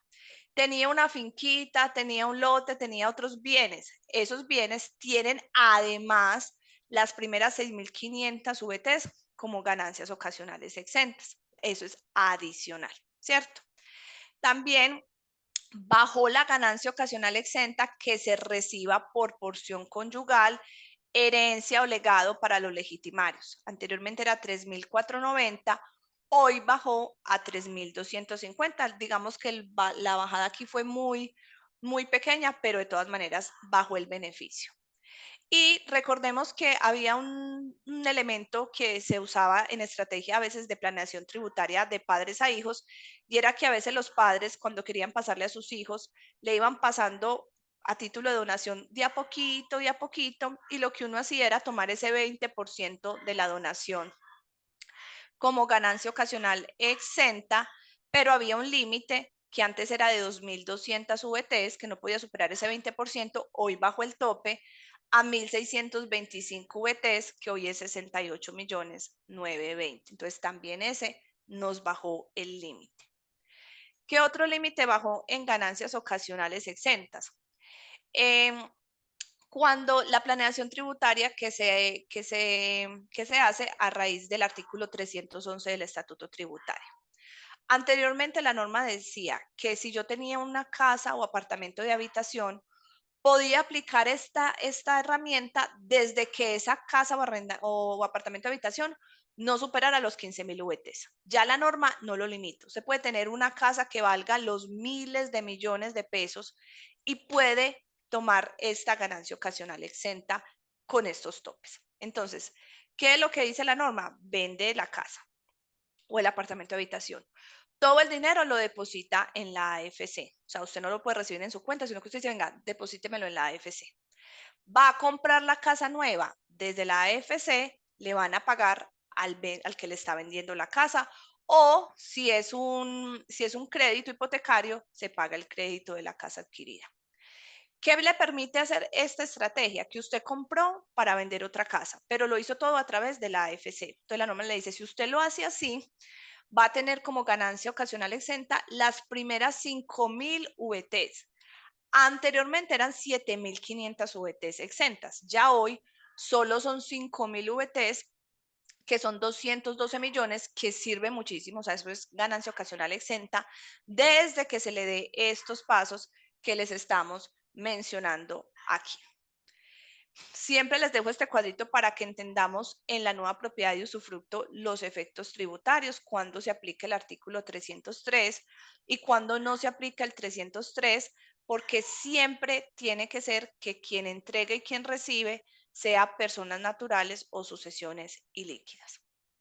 Y por último, para dejar a título de reflexión, queremos llamar la atención sobre estos temas del traslado del régimen simple de tributación. ¿Y qué queremos llamar la atención? Miren, recuerden que los ingresos al régimen simple de tributación, ahorita que estamos hablando pues de traslados que se hayan salido para el año gravable 2023, si usted se quería salir, usted estaba en el 2023 en el régimen simple de tributación y se quería salir, lo debió haber hecho hasta el 31 de enero del 2024. Y si usted estaba en el ordinario en el 2023 y quería entrar al simple por el año gravable 2024, lo debió hacer hasta el 29 de febrero del 2024. Y solo hay una pequeña transición, y es que con la declaratoria que hubo de la inconstitucionalidad del tema de las tarifas y de las limitaciones del régimen simple de tributación que ustedes ya conocen, ¿cierto? Ya conocen. Lo que la DIAN dijo es, mire, a los que estaban, o sea, yo era una persona natural, Alexandra Gil era una persona natural, que en el año 2022 era el régimen simple de tributación. Pero vino la ley y limitó que yo, que ejercía servicios profesionales, ya no podía estar si superaban los 12.000 VTs y mis ingresos son 20.000 VTs. Entonces, ¿qué le pasó a Alexandra? Se salió en el 2023 del régimen simple de tributación. Pero con la declaratoria, con la decisión de la Corte, la DIAN dijo, no, como lo que se declaró fue la reviviscencia de la norma que estaba antes de la ley 2277 del 2022, en los servicios de salud y educación y en los servicios profesionales, si yo como persona natural me salí por el limitante que puso estos topes, pero que hoy no existen, ¿qué dijo la DIAN? Usted, Alexandra Gil, aunque se salió y ya estamos en marzo o en abril del 2024 y usted podía estar, pero no lo hizo porque no superaba estos topes, haga una cosa, presente su declaración por el año gravable del 2023 bajo el régimen simple de tributación, vencimientos que tuvieron lugar en abril, y ya no la presente por el 210 y no tuvo que declarar, no tuvo que presentar anticipos, todas las retenciones que le practicaron bajo el sistema ordinario las acredita, porque fue un tema, digamos, de transición por la declaratoria de esa inexequibilidad de estas normas declaradas por la Corte, ¿cierto? Entonces, ahí es un tema que hay que tener en cuenta y que los que estaban en las actividades de salud y educación, que se les incrementó la tarifa, ellos sí no tenían posibilidad de salirse si ya habían entrado al régimen simple de tributación. Persona natural, recuerden, no entres al simple. Si tus operaciones generan pérdida, porque no pagarán bajo el ordinario, bajo el simple sí. Si eres pensionado, porque tienes ingresos exentos o rentas exentas bajo el sistema cedular y en el simple todo estará grabado. Si tienes descuentos importantes, no se restan por impuestos pagados en el exterior, en el sistema del simple, en el ordinario sí. Si no eres contribuyente de industria y comercio y tu tarifa de renta es muy baja, no te conviene estar en el simple. O si tus ingresos son inferiores o tu utilidad es inferior a 1090 VTs, no pagarás por el ordinario, pero sí pagarás por el simple. Tener en cuenta este aspecto para finalizar. Los traslados, y aquí hemos tenido temas muy dolorosos. Mire, cuando una persona está en el régimen ordinario y se pasa al régimen simple de tributación, si esa persona natural tuvo saldos a favor en el sistema ordinario, tenga en cuenta que esos saldos a favor no se imputan ni se arrastran al régimen simple de tributación. Así que usted, persona natural, los tiene que pedir. Tiene los 2 años desde la fecha del vencimiento de esa declaración del sistema ordinario. No puede decir, ay, yo estaba en el ordinario, me pasé al simple en el 2023 y voy a volver en el 2024 al ordinario y voy a arrastrar ese saldo a favor que venía del 2022. No lo puede hacer porque no se pueden hacer saltos para imputar. Entonces nosotros tuvimos una persona que hizo actividades de construcción, pasó al simple, después volvió al ordinario y quiso pedir el saldo a favor y la le dijo, no, su saldo a favor ya no lo puede pedir, ya pasaron los 2 años. Ah, bueno, venga, arrástremelo. No se lo puedo arrastrar porque en el 22 fuiste de ordinario, 23 del simple, 24 ordinario, no puedo imputar con brincos. Entonces esa persona perdió ese saldo a favor. Entonces, muy importante, si hay traslados al simple, pidamos esos saldos a favor porque no se pueden ni imputar ni arrastrar, sino que se tienen que solicitar dentro de la oportunidad.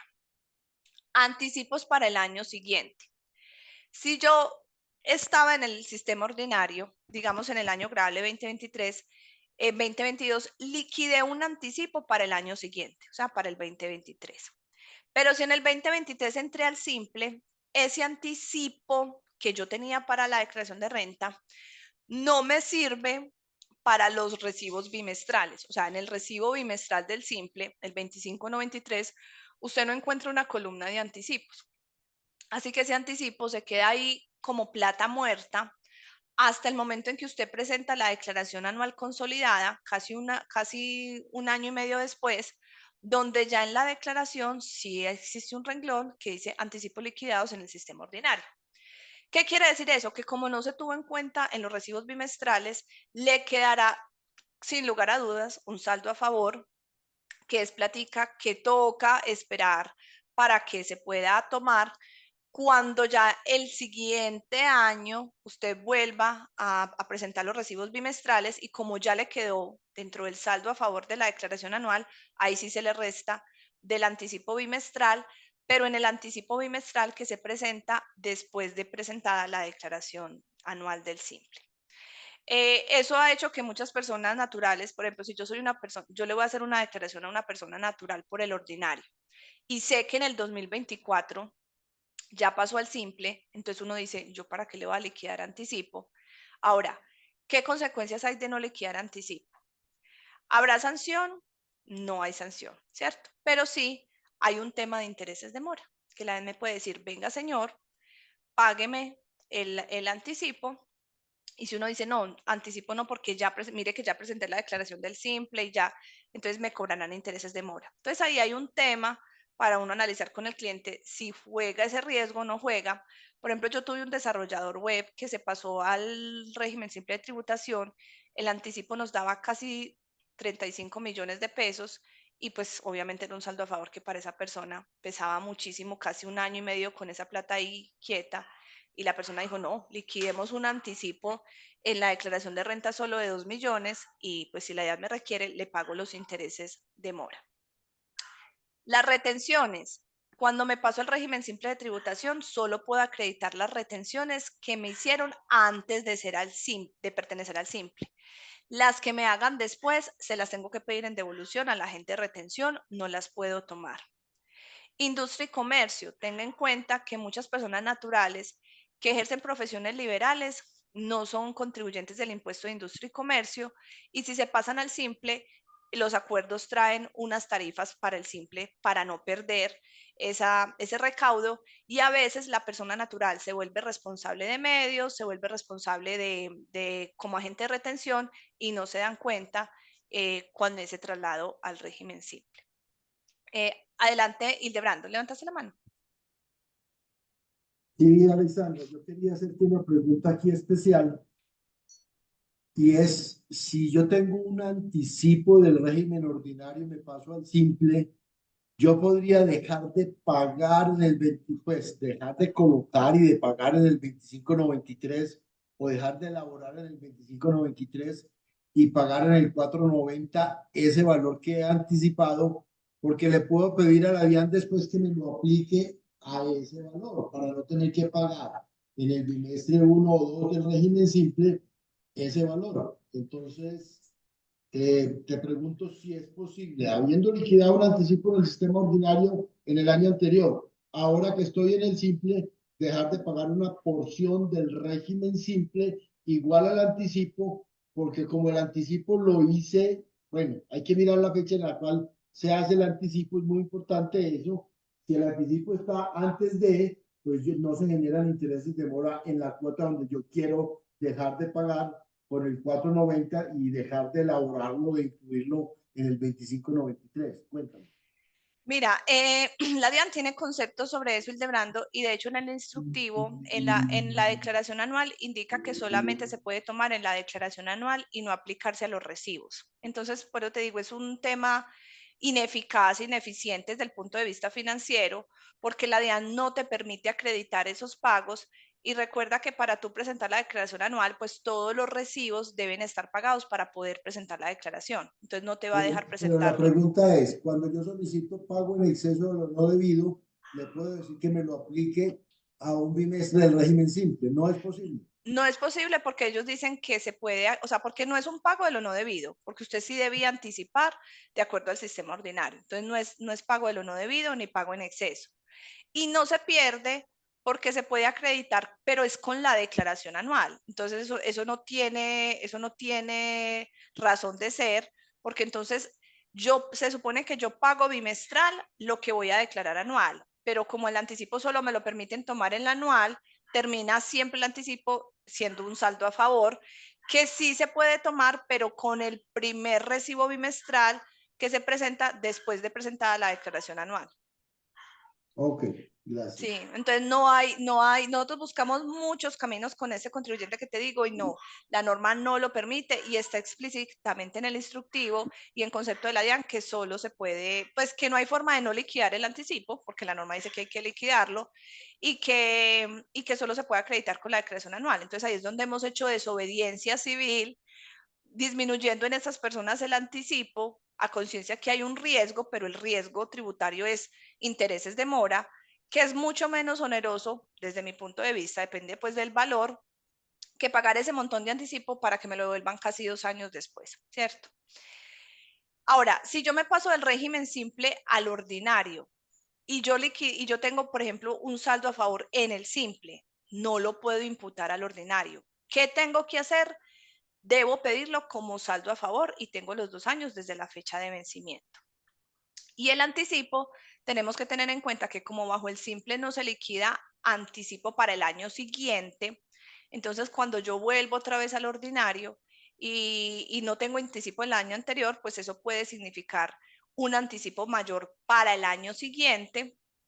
Y también tener en cuenta que si yo paso estaba en el ordinario, pasé al simple y después volví al ordinario, no puedo volver a liquidar el anticipo progresivo, sino que la tarifa, pues tengo que mirar en qué año estaba. Es decir, yo llevo 2 años declarando en el ordinario y después voy a pasar al simple y vuelvo al ordinario, ya estoy en el tercer año, ya liquido el 75% del anticipo. No puedo decir que porque volví al ordinario voy a volver a liquidar anticipo como si fuera la declaración por primera vez. Primera vez, solo hay una. Con eso entonces terminamos el itinerario que teníamos para este primer espacio. Entonces, Alexandra, te pido un favor. sí, señor. Vamos a pedirle a la gente un favor muy especial, que no nos gastemos sino 15 minuticos para desayunar. Claro que Sí, sí. entonces a las 9:47 estamos reiniciando nuestra labor. Perfecto.